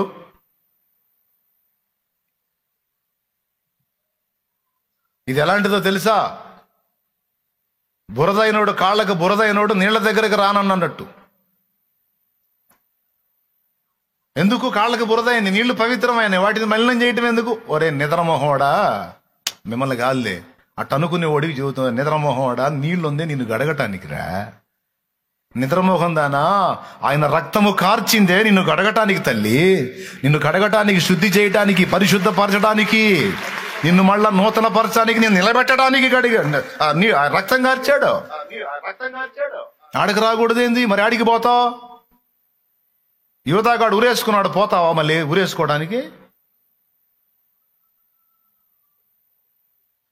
మరి యోధాగాడు చేసింది అదే పని. ఒరే ప్రభు దగ్గరికి పోరా. సరే అమ్ముకుంటే అమ్ముకున్నావు, దరిద్రుడా, పో ప్రభు దగ్గర పోయి ప్రాధాయపడు. ప్రభువా నన్ను క్షమించమని అడుగు, క్షమిస్తాడ్రా వాడు. ఎందుకు తెలుసా? అప్పటిదాకా వాడిని శోధించిన దెయ్యాల్లో సైతానుగాడు ఉన్నారు కదా, మొత్తం రౌండ్ వేశారు. రౌండ్ వేసి, నిరపరాధి రక్తమని అప్పగించిన దుర్మార్గుడివిరా నువ్వు ద్రోహివిరా, గురుద్రోహివిరా, నీలాంటి నీచుడు ఉంటాడంట్రా, నీలాంటి వాడి పాపానికి మిష ఉందంట్రా, నీకు క్షమాపణ ఉందంట్రా, నిన్ను ఒప్పుకుంటాడంట్రా, నిన్ను దేవుడు కూడా క్షమించడ్రా, నీచుడా, నికృష్టుడా, దౌర్భాగ్యుడా, దుర్మార్గుడా, పాపి పాపి పాపి. తట్టుకోలేకపోయి ఊరేసుకున్నాడు వాడు. ఇవే స్వరాలు పేతురికి వినపడ్డాయి. ఆ గురువు పెట్టిన రొట్టెలు తిని, ఆ గురువు రెక్కల నీడతో పండుకొని, ఇందాక నువ్వేమన్నావు? నీకోసం ప్రాణం ఇస్తానని నమ్మబలికి నయవంచకుడా, మోసగాడా, అబద్ధికుడా, ఆయన ఎవరో నాకు తెలియదని మాట్లాడతావా? నీలాంటి గురుద్రోహి ఇంకొకడు ఉంటాడంటారా? దేవుడు క్షమిస్తాడా నిన్ను? దేవుడు ఒప్పుకుంటాడా? దేవుడు అవకాశం ఇస్తాడా నీకు? ఛీ! ఇలాంటి స్వరాలు పేతురుకు కూడా వినపడ్డాయి. నీ వల్ల తొట్టుపాటు జరిగినప్పుడు ఏ స్వరాలు నీకు కూడా వినపడతాయి.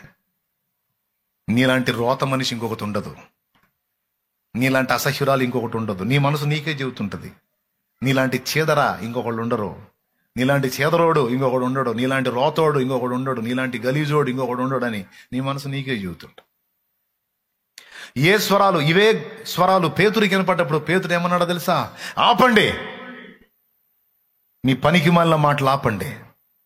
అవును, నేను అపనమ్మకస్తుండే, కానీ నా ప్రభు నమ్మదగినవాడు.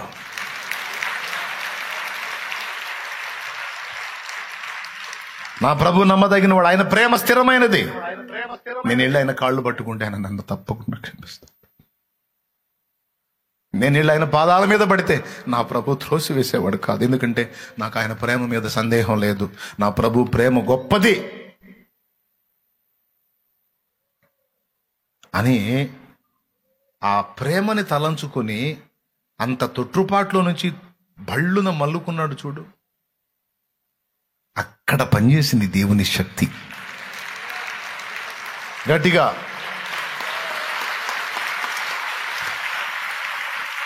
ఈరోజు నువ్వు నేను నిలబడ్డామంటే అభిషేక ప్రభావమే. ఇప్పుడు చెప్పు, అభిషేకం వచ్చిందా రాలేదా? నేను అనలేదే, నాకు రోమాలు నిక్కరు పడవలేదే. ఏ స్పందన లేకపోయినా నువ్వు గట్టిగా నమ్మాలి. ఏమనో తెలుసా? నేను అడిగాను, నా దేవుడు అనుగ్రహించాడు. అనుగ్రహిస్తాడు అని కూడా అనకూడదు. అనుగ్రహిస్తాడు అని కూడా అనకూడదు. నేను అడిగాను, మా నాన్న ఇచ్చాడు. నేను అడిగాను. ఏమడిగా? కురిపించుము దేవా నీ ఆత్మవర్షము, ఫలింతును నీకై నా జీవితాంతము. రాకడ సమయం ఆసన్నమైనది, శక్తితో నన్ను నింపమని ఆత్మ మూల్గుచున్నది. ఆయన అడగమన్నదే నువ్వు అడిగావు. పరిశుద్ధాత్మను అడగమన్నాడు, అడిగావు. ఇంకెందుకు ఇవ్వడు? తండ్రి తన్ను అడుగువానికి ఎంతో నిశ్చయముగా తన పరిశుద్ధాత్మను అనుగ్రహించునని గట్టిగా చెప్పాడు యేసయ్య.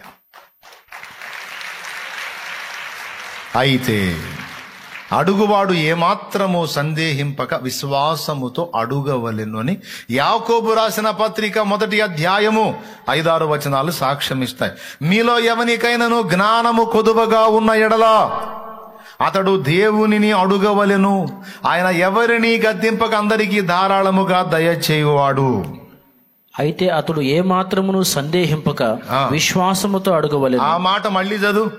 అయితే అతడు ఏ మాత్రమును సందేహింపక విశ్వాసముతో అడుగవలెను. మళ్ళీ చదువు. అయితే అతడు ఏ మాత్రమును సందేహింపక విశ్వాసముతో అడుగవలెను. ఇంకొకసారి చదువు. అయితే అతడు ఏ మాత్రమును సందేహింపక విశ్వాసముతో అడుగవలెను. ఒకవేళ సందేహిస్తే చదువు. సందేహించువాడు గాలి చేత రేపబడి ఎగిరిపడు సముద్ర తరంగమును పోలియుండును.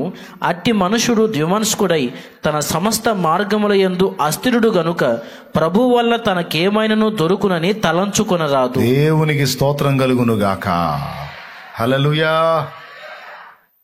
చూడండి, సందేహం ఏమాత్రం లేకుండా అడిగి విశ్వాసంతో ఉన్నవాడు పొందుకుంటాడట. సందేహించేవాడు గాలి చేత రేపబడి ఎగిరిపడు సముద్ర తరంగమును పోలి ఉండును. అట్టి మనుషుడు తన సమస్తమైన మార్గాల్లో అస్థిరుడు ద్విమనస్కుడు గనుక వాడికి ఏది దొరకదు ప్రభు వల్ల అన్నాడు. ఇప్పుడు చెప్పండి, మనం దేవుణ్ణి అడిగినప్పుడు ఏమని చేయాలి? ఏం చేయాలి? డౌట్ పడాలా? విశ్వసించాలా? అభిషేకం అడిగావు, పొందానని నీవు నమ్మిన ఎడల ఆ శక్తి నీ మీద పనిచేస్తా ఉంటుంది. నీకు అర్థమైంది. అర్థమైందా? ఇప్పుడు నీకెట్లా కనపడాలా? దావీదు మీదకి అభిషేకం వచ్చింది, సింహాన్ని పట్టుకొని చీల్చవతల పడేశాడు. సంసోన్ మీదకి అభిషేకం వచ్చింది, సింహాన్ని పట్టుకొని చీల్చవతల పడేశాడు. నువ్వు కూడా పో, జూ పార్క్కి పోతావా? ప్రార్థన చేసి దూగిగా. ఎందుకంటే మరి సింహం కావాలిగా. మరి ఇక్కడెక్కడ లేవు పబ్లిక్లో సింహాలు. నిద్రమోహమా? వాళ్ళు భౌతికమైన సింహాలను చీల్చేస్తుంటే నువ్వు ఆత్మల ప్రపంచంలో ఉన్న అనేక సింహాలను ఎప్పటికే చీల్చి అవతల పడేశావు.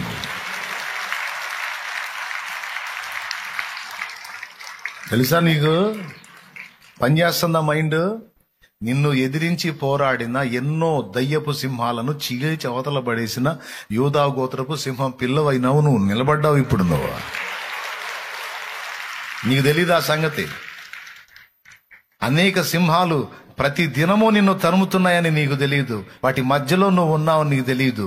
కానీ మేక పిల్లల్ని చీల్చినట్టు చీల్చి అవతల పడే ఆడుకుంటున్నావు వాటితో. నువ్వు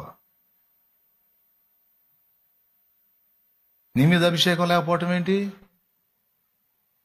ఒకవేళ అభిషేకం నీ మీద లేకపోతే అవి నిన్ను చీల్చేసాయి. కానీ అవి గుంపులు గుంపులుగా రకరకాలుగా నీ మీదకి వచ్చి దాడి చేసిన ఒక్కొక్క దాన్ని పట్టుకొని మేక పిల్లను చీల్చినట్టు చీల్చి అవతల పడేసి దేవుని రెక్కల నీడగా పరిగెత్తుతా ఉన్నావు నువ్వు.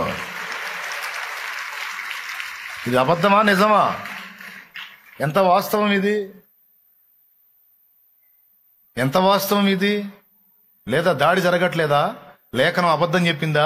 మనం పోరాడున్నది శరీరులతో కాదు, ప్రధానులతోనూ అధికారులతోనూ ప్రస్తుత అంధకార సంబంధులకు లోకనాథులతోనూ ఆకాశ మండలమందున దురాత్మల సమూహములతోనూ మనం పోరాడబోతున్నాము అన్నాడా? పోరాడుచున్నామన్నాడా? మరి పోరాడుతున్నావంటే ఆల్రెడీ నువ్వు ఫైట్ సీన్ లో ఉన్నావు బాబు. అమ్మా, ఆల్రెడీ నువ్వు ఫైటింగ్ లో ఉన్నావమ్మా. నెక్స్ట్ ఏదో భవిష్యత్తులో ఫైటింగ్లు కాదురా, డైలీ.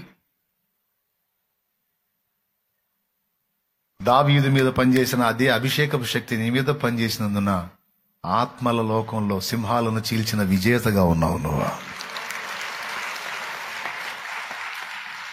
హల్లెలూయా. ఎంతమందికి అర్థమైంది? సింహాలను నువ్వు చీల్చేస్తున్నావా, లేకపోతే అవి నిన్ను పడేసినాయా? అవి నిన్ను చీల్చినాయి అనుకో, నువ్వు కనపడవు. ఇక్కడ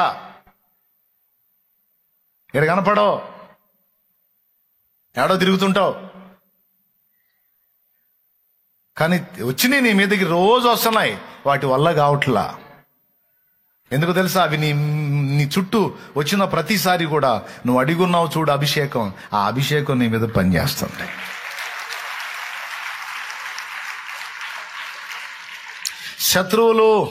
శత్రువులు తన దగ్గరికి రానంత వరకు సంసోను మామూలుగానే ఉంటున్నాడు. శత్రువులు తనను రౌండ్ చేయనంత వరకు సంసోను మామూలుగానే ఉంటున్నాడు, మామూలుగానే తిరుగుతున్నాడు రోడ్ల మిటి. వాళ్ళు వచ్చి రౌండ్ వేయగానే ఏం జరుగుతుందో ఏమో వాళ్ళకి అర్థం కావట్లా, సంసోను కూడా అర్థం కావట్లా. దొరికారంటే అవుటే. ఇంకా చూడు, ఎప్పుడైతే శత్రువులు రౌండ్ వేస్తున్నారో అప్పుడు వస్తుంది బలం ఆయనకి. అంతకుముందు సైలెంట్ మామూలుగా తిరుగుతున్నాడు. ఎలుగుబంటి ఎదురొచ్చినప్పుడు వచ్చింది బలం దావీదు మీదకి. గొల్యాత్ ఎదురొచ్చినప్పుడు దావీదు మీద అభిషేకం యొక్క ప్రభావం కనపడింది. అప్పటిదాకా మామూలుగా విశ్వాసం అనుకుంటూ గొర్రెం తోలుకుంటూ తిరుగుతున్నాడు. గొర్రెలు కాసేవాళ్లే అన్నట్టుకుంది జనానికి కూడా. గొల్యాత్ ఎదురు పడ్డప్పుడు దావీదుని చూడాలి. నన్ను వదలరా నాయనా అంటాడు సౌలు దగ్గరికి పోయి. అయ్యో నువ్వు చిన్నోడి బాబు, నువ్వు గొర్రెలు కాసేవాడు, నువ్వు పిల్లోడి, నువ్వు బాలుడు అంటాడు. ఏనా సార్, నేను బాలుండే సార్, నాకు తోడై ఉన్నాడు బాలుడు కాదు సార్, సృష్టికర్త సార్, నాకు తోడై ఉన్నాడు పరాక్రమశాలి. అసలు వాడు ఎత్తు చూసావా? వాడు 6 మూరల జాయనుడు ఉన్నాడు. వాడు 6 మూరలు ఉంటే నాకెందుకు, 106 మూరలు ఉంటే నాకెందుకు? ఆకాశ మహాకాశాలు పట్టజాలని వాడు నా దేవుడు సార్, దేవుడు సార్. ఆయన కొలవలేమో. అలాంటి వాడు నాకు తోడై ఉన్నాడు. అభిషేకం రేగుతుంది. అభిషేకం యొక్క ప్రభావం శత్రువు ఎదురుపడ్డప్పుడు కనపడిద్ది. అట్లాగా నీ మీద దాడి జరిగినప్పుడు ఆ అభిషేక ప్రభావం నీ మీద కనపడిద్ది. మామూలుగా సైలెంట్గా ఉంటాం. ఎగిరెగిరి వెళ్ళేది, పక్కన వాళ్ళని బాధేది లేదు, జుట్టు పీకి వెళ్ళేది, గందరగోళం చేసేది లేదు. సైలెంట్ గానే ఉంటాం. కానీ ఆత్మల ప్రపంచంలో ఒక వేట జరుగుతుంది నీ వల్ల. పెద్ద పోరాటమే జరుగుతుంది.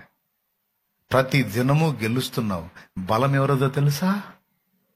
అది అందుకే పాడుకున్నా, నీలోనే నా బలం, నీలోనే నా ఫలం, నీలోనే నా వరం, నీవేగా నా జయం. నీలోనే నా బలం, నీలోనే నా వరం, నీవేగా నా జయం. నాలో నీవు, నీలో నేను, నాలో నీవు, నీలో నేను ఉండాలని, నీ అందే పరవశించాలని. నాలో నీవు, నీలో నేను ఉండాలని, నీ అందే పరవశించాలని. నా హృదయాశయ్యా ప్రియుడా యేసయ్యా, నా హృదయాశయ్యా ప్రియుడా యేసయ్యా. నాలో నీవు, నీలో నేను ఉండాలని, నీ అందే పరవశించాలని.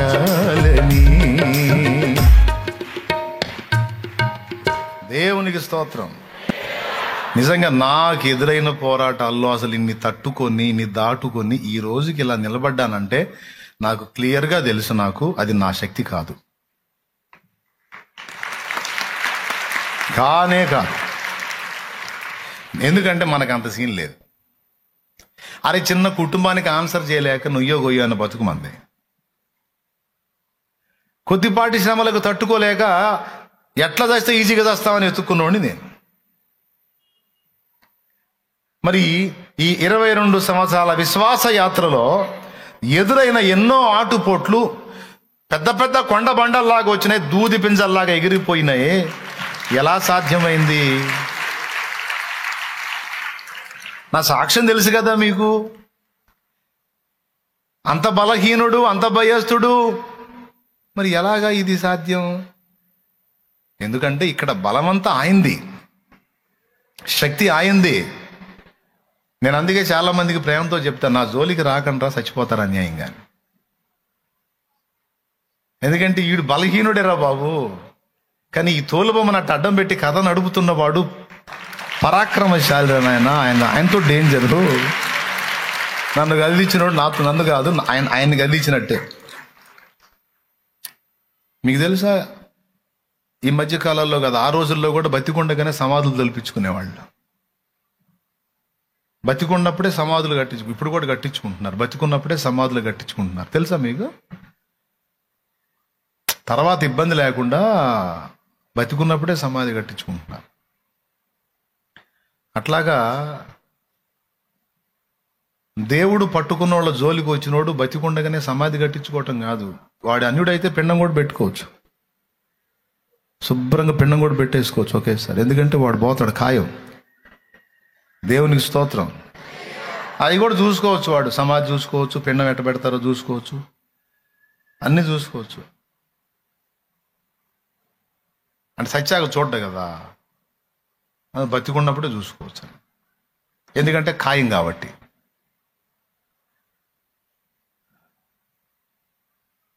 నా విషయమే కాదు, దేవుడు చెయ్యి పట్టుకున్న పాత్రల జోలికి ఎవడు వచ్చినా నేను చెప్పేది ఖాయం. వాడి దినం వాడు చేసుకోవటమే, వాడి సమాధి వాడు కట్టించుకొని రెడీగా పెట్టుకోవటమే.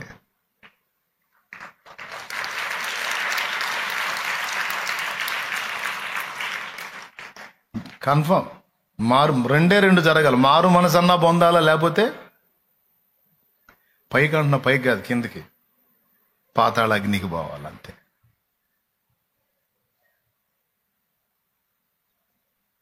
ఒక్కొక్కడికి టైం ఇస్తాడు, ఒక్కొక్కడికి వెంటనే మైనం చేస్తాడు. జడ్జిమెంట్ మాత్రం తీవ్రంగా వచ్చేస్తుంది. నాకు తెలిసిన ఒకడు సాక్ష్యం చెబుతా ఉన్నాడు. ఒక కార్యక్రమానికి వీడు వెళ్ళాడు. అందులో ఒకడు అన్నాడు, ఇతడు దేవుని పని చేస్తున్నాడు, సేవ చేస్తున్నాడని వాడికి తెలుసు. హార్ట్ఫుల్గా తిట్టాడు వాడు, బూతులు తిట్టి. పాస్టర్లను పట్టుకొని కుడి చెయ్యి ఎడమ కాలు ఇలా తిప్పాలి, వెళ్ళనే మెడ బూతులు తిడతా 3 రోజులు అయిపోయింది. 4వ రోజు, కరెక్ట్గా 4వ రోజు వాడు అనుకున్నది వాడి శరీరంలో జరిగింది. రియల్ నిజంగా జరిగింది. కొట్టింది, బండి కొట్టింది. ఏది కొట్టిందో మరి. తీసుకెళ్లారు పోస్ట్ మార్టం చేయడానికి బాడీని. తీసుకెళ్తే కరెక్ట్గా వాడు ఏ 3 చెప్పాడో, కుడి చెయ్యి తిరిగిపోయి ఉంది, ఎడమ కాలు అటు తిరిగిపోయి ఉంది, మెడ ఇటు తిరిగిపోయి ఉంది.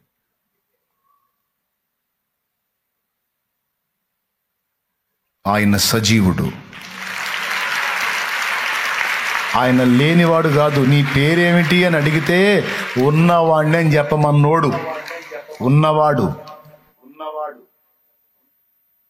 ఆయన సజీవుడు, ఉన్నవాడు. ఆయన గురించి పాత నిబంధన మొత్తం అనేక చోట్ల రాయబడింది, రోషము గల దేవుడు అని. రోషము గల దేవుడు అని.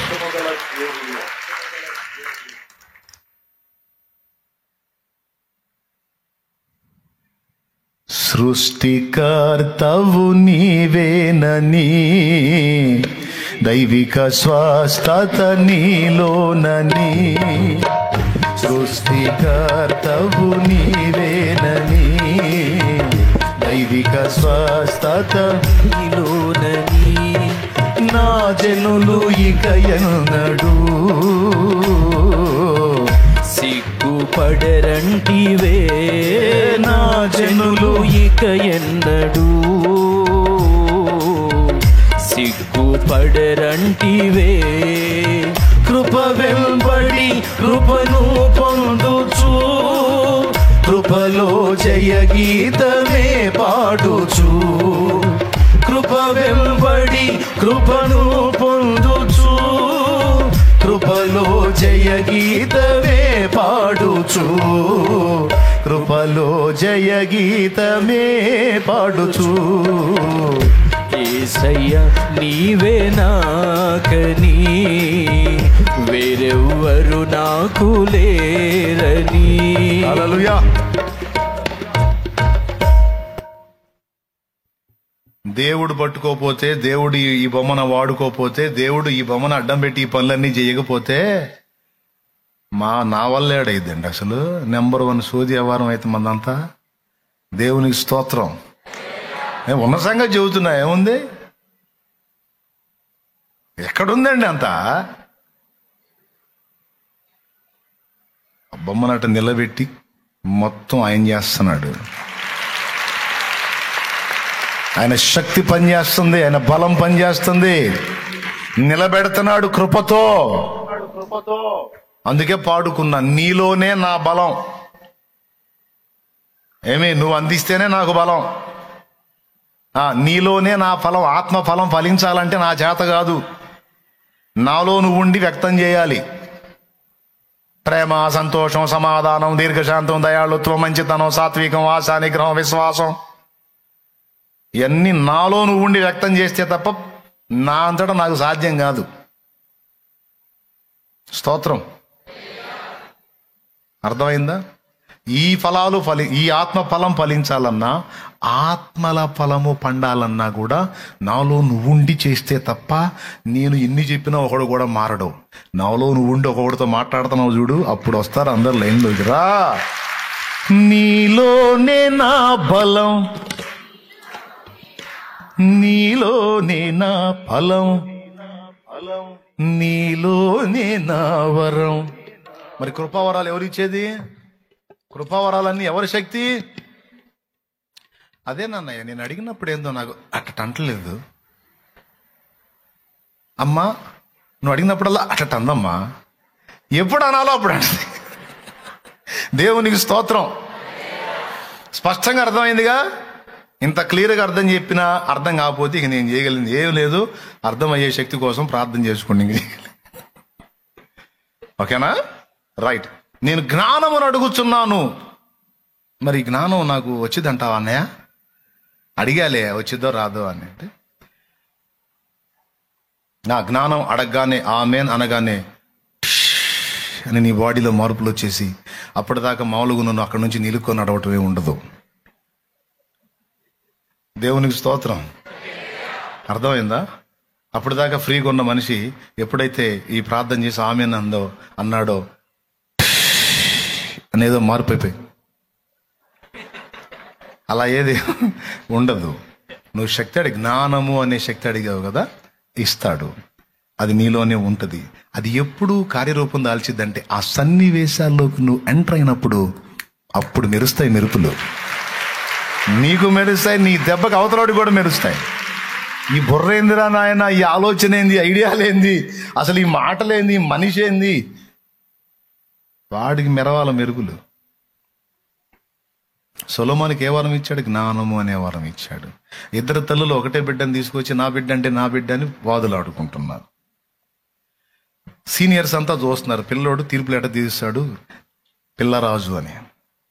ఈ పిల్లరాజు దేవుని దగ్గర కృప పొందాడని తెలియదు, కృప పొందినోడు కొడుకు అని తెలియదు.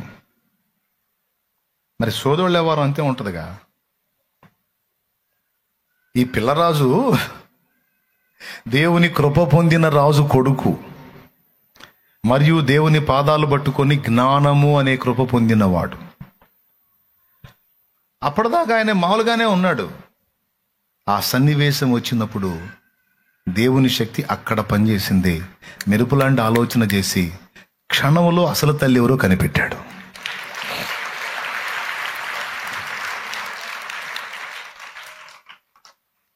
జస్ట్ వాళ్ళ వాదన నాడు వెంటనే జడ్జిమెంట్ స్టార్ట్ అయింది. పోయి నీ వెళ్ళి కటకం తీసుకొని ఆ పసికూనను రెండు ఖండించి చెరొక మొక్క ఇచ్చేసే, గొడవ వదిలిపోయింది పో అన్నాడు. వెంటనే కన్న తల్లి స్పందించి, అయ్యా నా బిడ్డ నా పని చేయొద్దు, ఎక్కడుంటేనే వాడు బాగుంటే అంతే చాలు, ఆమెకే ఇచ్చేసేయండి అంది అమ్మ. అమ్మ గుండె, అమ్మ 2 ముక్కలు కావాలనుకోదుగా, ఎక్కడుంటేనే నా బిడ్డ బాగుంటే చాలు. అద్దుగదుగా ఆ స్పందించిన హృదయం, తల్లి హృదయం రా, ఆమెకి ఇచ్చేయండి ఆ బిడ్డని, ఇది మోసగత్య అన్నాడు.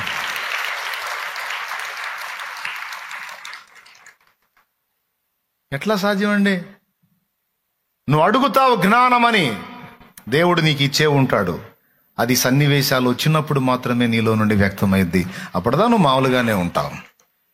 పుట్టినది మొదలుకొని శక్తితో నింపబడినటువంటి శాంసన్ శత్రువులు చుట్టూ గట్టు కట్టినప్పుడు మాత్రమే ఆ బలం శాంసన్ మీద పనిచేస్తుంది.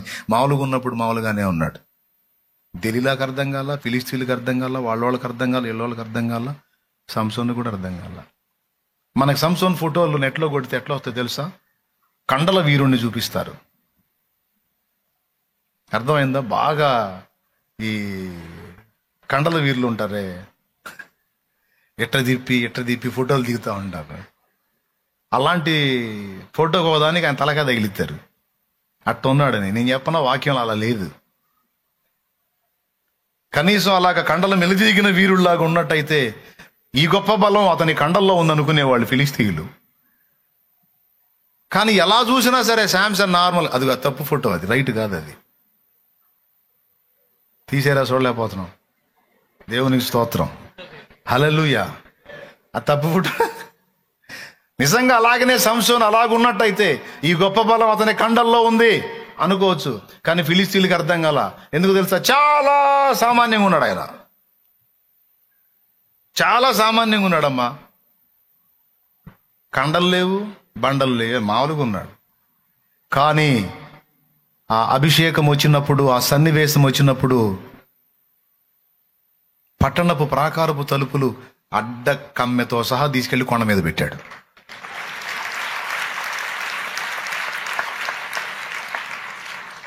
ఎప్పుడు పని చేయాలో, ఎప్పుడు ఏది ఎలా వర్క్ చేయాలో దేవుడికి తెలుసు. నేను చెప్తున్నా, నువ్వు అడిగినవన్నీ దేవుడు నీకు న్యాయం ప్రకారం ఇచ్చి ఉన్నాడని నమ్ము. నమ్మటం నీ పని, అది నువ్వు చేయాల్సింది. నువ్వు అడుగు, దేవుని మహిమార్థమై అడుగు, ప్రజల క్షేమార్థమై అడుగు, నీకు అవసరమైనవి కూడా న్యాయమైనవన్నీ అడుగు. తప్పులేదు, అడగమన్నాడు ఆయనే. కానీ అడిగినవన్నీ నాకు దొరికినాయా లేవా అని సందేహించొద్దు. విశ్వసించు, అవన్నీ నాకు అనుగ్రహించబడ్డాయని విశ్వసించు. ఎప్పుడెప్పుడు ఏదేది నీకు అందుబాటులోకి రావాలో మొత్తం వస్తాయి. ప్రభువా నాకు ఇది ఇచ్చావా అని నువ్వు అడిగితే, నువ్వే అడిగావుగా అంటాడు. ఎప్పుడు అడిగాను? గుర్తులేదు తండ్రి అని. ఏడిచావులే, నాకు గుర్తుందిలే పదా అంటాడు. ఏందనుకున్నా? మర్చిపోతాడు అనుకున్నా. ఏంది? మొత్తం హృదయంలో పెట్టుకుంటాడు. యేసయ్య ఒక్కోసారి అడిగి మర్చిపోతాం. మనం అడిగిన సంగతి కూడా మర్చిపోతాం. కానీ నీకు ఆ సమయం వచ్చినప్పుడు నీకు అందుబాటులో తెస్తాడు దాన్ని. ఇదేంటి రావా అడిగావలేపా. ఇంకా ఇంకా ఆశ్చర్యకరమైన విషయం ఏంటంటే, కొన్ని నువ్వు అడగనివి నీ పక్షంగా యేసయ్య అడిగి నీకు అందించేవి ఉన్నాయి. ఎందుకంటే లేఖనం స్పష్టంగా చెబుతుంది, మన పక్షమును ఆయన విజ్ఞాపన చేస్తున్నాడని. మనం అడగనివి కూడా కొన్ని నా తండ్రి కలుపుతా ఉన్నాడు, నా ప్రభు కలిపి ఆయన అడిగి మన కార్యం చేస్తా ఉన్నాడు.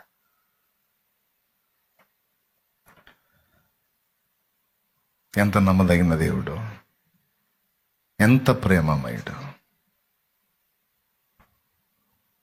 వారు పోవుచూ ఉండగా, వాళ్ళ గొప్పతనం ఏంటో తెలుసా? అడ్డ ప్రశ్నలు లేదు, అనుమానాలు వ్యక్తం చేయలేదు, డౌట్ వెల్లడి చేయలేదు.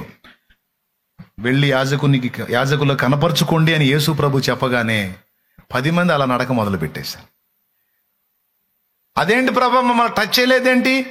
స్వస్థత కలుగును గాక అని పలకలేదేంటి? దేవుడు నీ కార్యం చేస్తాడు పో అని కొంతమందితో అంటాను నేను.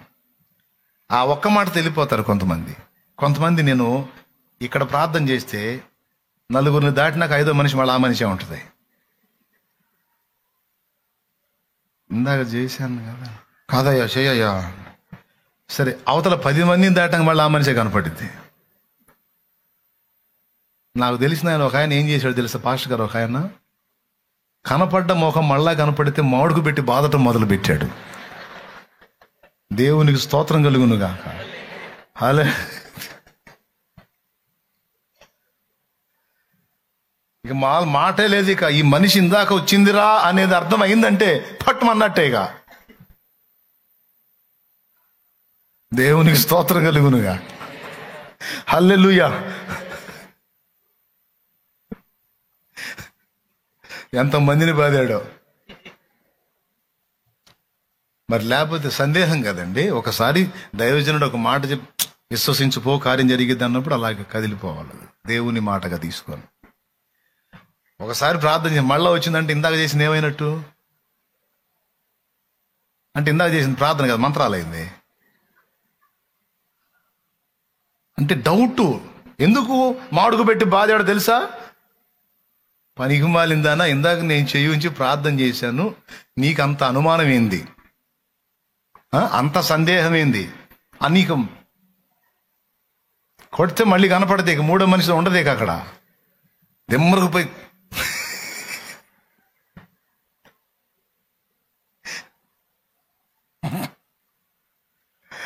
దేవునికి స్తోత్రం. ఇక మళ్ళీ మా ఫస్ట్ సారి ప్రార్థన చేసుకుందాం, ఇంకో రెండో కోటలు కనపడదు. ఇక ఎందుకమ్మా కొడుతున్నాడు అమ్మ, ఎందుకు కొట్టే? 2 సార్లు వచ్చినందుకు కాదు కొట్టింది, చేసిన ప్రార్థనను అనుమానించినందుకు కొట్టాడు, చెప్పిన వాక్కును అనుమానించినందుకు కొట్టాడు. పనికి మాలిందానా, ఈంతున నేను 30 సార్లు చేసినా జరగదు నీకు, ఎందుకంటే నేను తలకాయ నిండా డౌట్లు పెట్టుకొని ఉన్నావు, నువ్వేం బాగుపడతావు? నీకు తెలుసా, అపోస్తలులు పోత పోత పలికిన మాటలు జరిగినాయి. నీడబడితే స్వస్థత వచ్చింది. ఎవరు గొప్పతనం? అపోస్తలులకు దేవుడి కృపతోడై ఉంది. అంతేకాదు, అవతల నీడకు ఉంచారు చూడు, అంత మాత్రం చాలను. అది వాళ్ళ గొప్పతనం, వాళ్ళ విశ్వాసం యొక్క గొప్పతనం అది. హల్లెలూయా చెప్పండి. ఏదేది విశ్వసించాలి? అభిషేకం అడిగినప్పుడు నేను అడిగిన ప్రతి సందర్భంలో నా తండ్రి నాకు ఇస్తున్నాడు అని నమ్మాలి. ఎలా సాక్ష్యం అంటే, అన్నం తింటున్న ప్రతిసారి అది ఎలా బ్లడ్ గ్లూకోజ్గా మారదు మనకు కనబడట్లేదు, కానీ మనం బతికున్నాం కాబట్టి, శక్తి కలిగి పనిచేస్తున్నాం కాబట్టి, ఆ తినదాని ద్వారా నీ శక్తి ఉంది అందుకే పనిచేస్తున్నాం అనే సాక్ష్యం అయితే ఎలా గుర్తిస్తామో, అలాగే అభిషేక ప్రభావం వల్లనే మనం సింహాల నోళ్లు చీల్చి మనం ఎప్పటికప్పుడు దేవునికి అందుబాటులో ఉండగలుగుతున్నాం అనే సాక్ష్యం ద్వారా మనకు అభిషేకం మీదకి వస్తుందని రుజువు గుర్తుపెట్టుకో. రెండవది, జ్ఞానం అడిగినప్పుడు దేవుడు అనుగ్రహించాడని విశ్వసించు.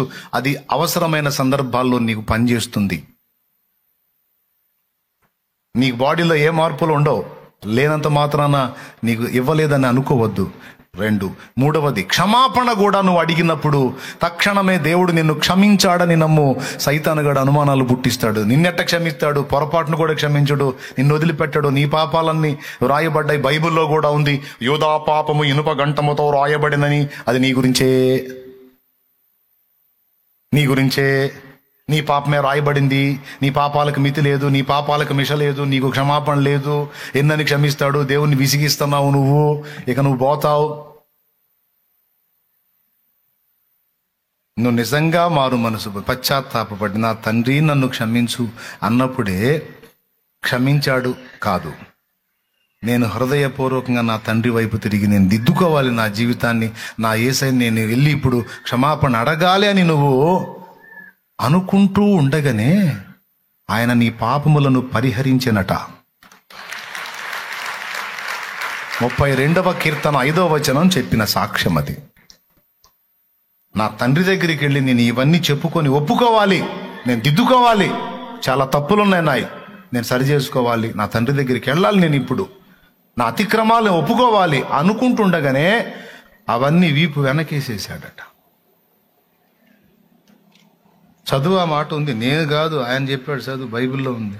నా దోషమును కప్పుకొనక నీ ఎదుట నా పాపమును ఒప్పుకొంటిని, యెహోవా సన్నిధిని నా అతిక్రమములు ఒప్పుకొందును అనుకొంటిని.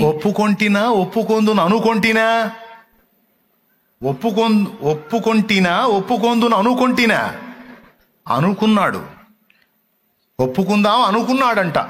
చదువు. నీవు నా పాప దోషమును పరిహరించి ఉన్నావు. అబ్బా, కేసే కొట్టేశాడంట.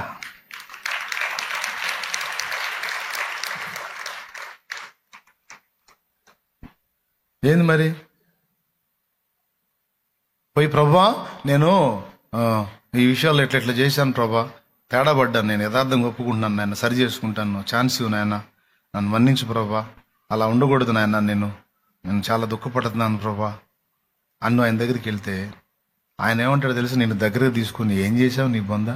లేదు ప్రభా ఫలానా చేశానంటే ఏం లేవు అని, అన్నీ ఏం కనపడట్లేదు, క్లియర్గా ఉన్నావు నువ్వు అంట. ఏదేంటి ప్రభా, నా పాపాలు ప్రభా, పడమటికి తూర్పెంత ఎడమో పాపమునకు మనకు నంత. పడమటికి తూర్పెంత ఎడమో పాపమునకు మనకు నంత. ఎడము కల్లుగా చేసి ఉన్నాడు మన పాపములను ఎడముగానే చేసి ఉన్నాడు. ఆ కారణము చే దేవ సంస్తుతి చెయ్యవే మనసా. శ్రీమంతుడగు యెహోవ సంస్తుతి చెయ్యవే మనసా.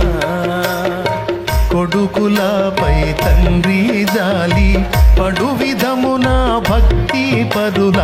కొడుకులపై తండ్రి జాలి పడు విధమున భక్తి పరుల. ఎడల జాలి పడును దేవుడు తన భక్తి పరుల. ఎడల జాలి పడును దేవుడు. ఆ కారణము చే దేవ సంస్తుతి చెయ్యవే మనసా. శ్రీమంతుడగు యెహోవ సంస్తుతి చెయ్యవే మనసా. దేవునికి స్తోత్రం. హల్లెలూయా. ఏమండి ఎలాంటి హడావుళ్ళు. ఒకవేళ దేవుడు ఏదన్నా నీకు అలాంటి స్పందనలు ఇస్తే దేవునికి స్తోత్రం. ఏమన్నా కొన్ని సిగ్నల్స్ ఏమన్నా దేవుడు ఇష్టమయ్యే దేవుడు నీకు అలా చూపించాలనుకుంటే ఏమన్నా అలా ఇస్తే స్తోత్రం. అలా ఇవ్వనంత మాత్రాన నువ్వు అడిగిన అభిషేకం ఇవ్వలేదని మాత్రం అనుకోవద్దు. నీ నోరు తెరచి నీకు భాషల వరం ఇచ్చినప్పుడు, అభిషేకం మీదకి వచ్చినప్పుడు భాషలో మాట్లాడావు, స్తోత్రం. కానీ భాష రాకపోయినా నువ్వు అడిగినప్పుడు మాత్రం అభిషేకం నీ మీదికి ఖచ్చితంగా పంపుతాడు. ఎందుకంటే న్యాయమైంది, నీకు అవసరమైంది అది. నానా నాకు ఆకలి అవుతుంది నానా అంటే ఏ తండ్రి అయినా తన దగ్గర డబ్బు లేకపోతే అప్పు తెచ్చైనా సరే అన్నం పెడతాడు. అంతేగాని నువ్వు అడిగినది న్యాయము కాదు, అసలు నువ్వు అనవసరమైన దాన్ని అడిగావు అని ఇవ్వకుండా ఉంటాడా? అసలు ఇంకా చెప్పాలంటే ప్రేమ గల తండ్రి ముందే సిద్ధపరిచి ఉంచుతాడు. నువ్వు ఆకలి అనకముందే నీకు రెడీ చేసి పెడతాడు. నువ్వు ఆకలి అనిపించినప్పుడే ధన్మాన్ని వేసుకొని తినడానికి నీకు అందుబాటులో పెడతాడు. అంతకంటే శ్రేష్ఠుడు ఆయన.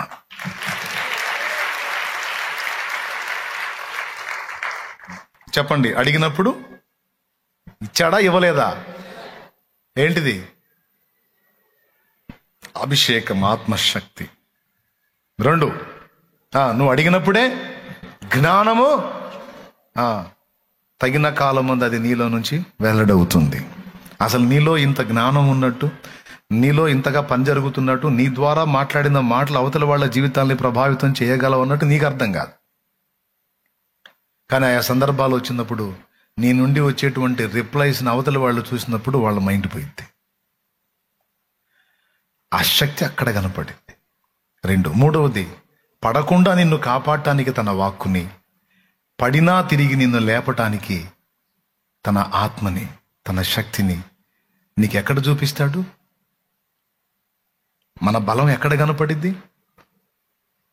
బలహీనుడు జారిపడతాడు, బలవంతుడు కూడా జారిపడతాడు. బలహీనుడికి బలవంతుడికి తేడా ఏంటంటే బలవంతుడు పడినా లేవగలుగుతాడు, కానీ బలహీనుడు పడితే లేవలేడు.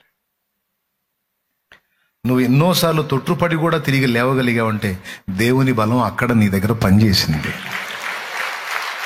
నువ్వు తిరిగి తిప్పుకొని శత్రు శోధనను తట్టుకొని జయించి మళ్ళా దేవునికి అందుబాటులోకి రావడానికి ఆ బలమే కారణం. దేవునికి స్తోత్రం. 3 అయిపోయినాయా? 4వది క్షమాపణ కూడా.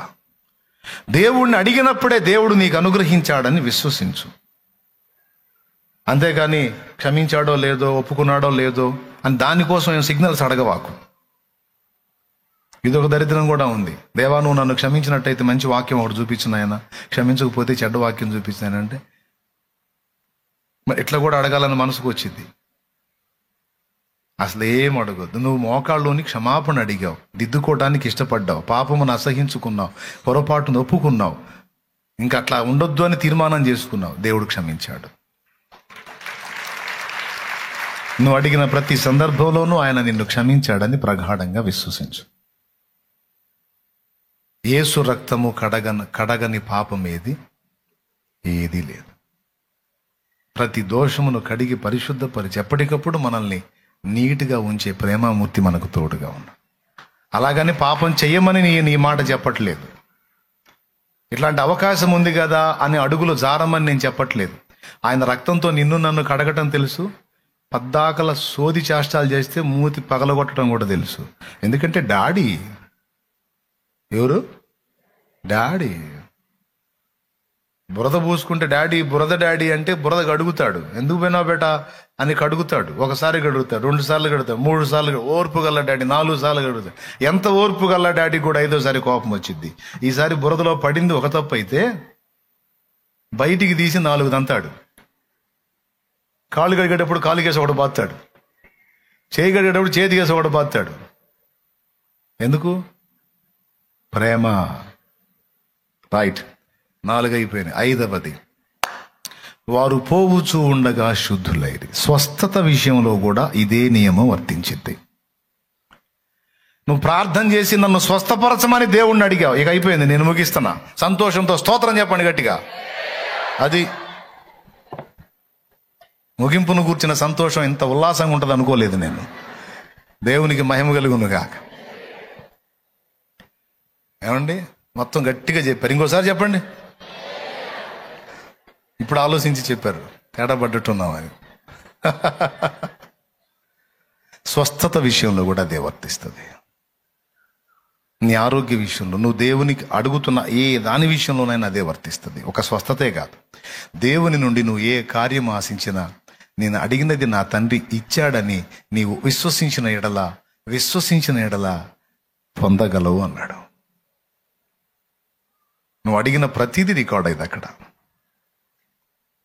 అవునండి, రికార్డ్ అయిందండి. నువ్వు మాట్లాడే ప్రతి మాట రాయబడిద్ది. ఎందుకంటే నువ్వు ఆయన రక్తంలో కడగబడిన బిడ్డవి. నీ ప్రార్థనలన్నీ ఆయన దగ్గరే చేరతాయి. నా ప్రార్థనలు ఆలకించు వాడవు, నా మనవులకు చెవియొగ్గెదవు. నా ప్రార్థనలు ఆలకించు వాడవు, నా మనవులకు చెవియొగ్గెదవు. అంతులేనిదయ్యా నీ అనురాగము, అంతులేనిదయ్యా నీ అనురాగము.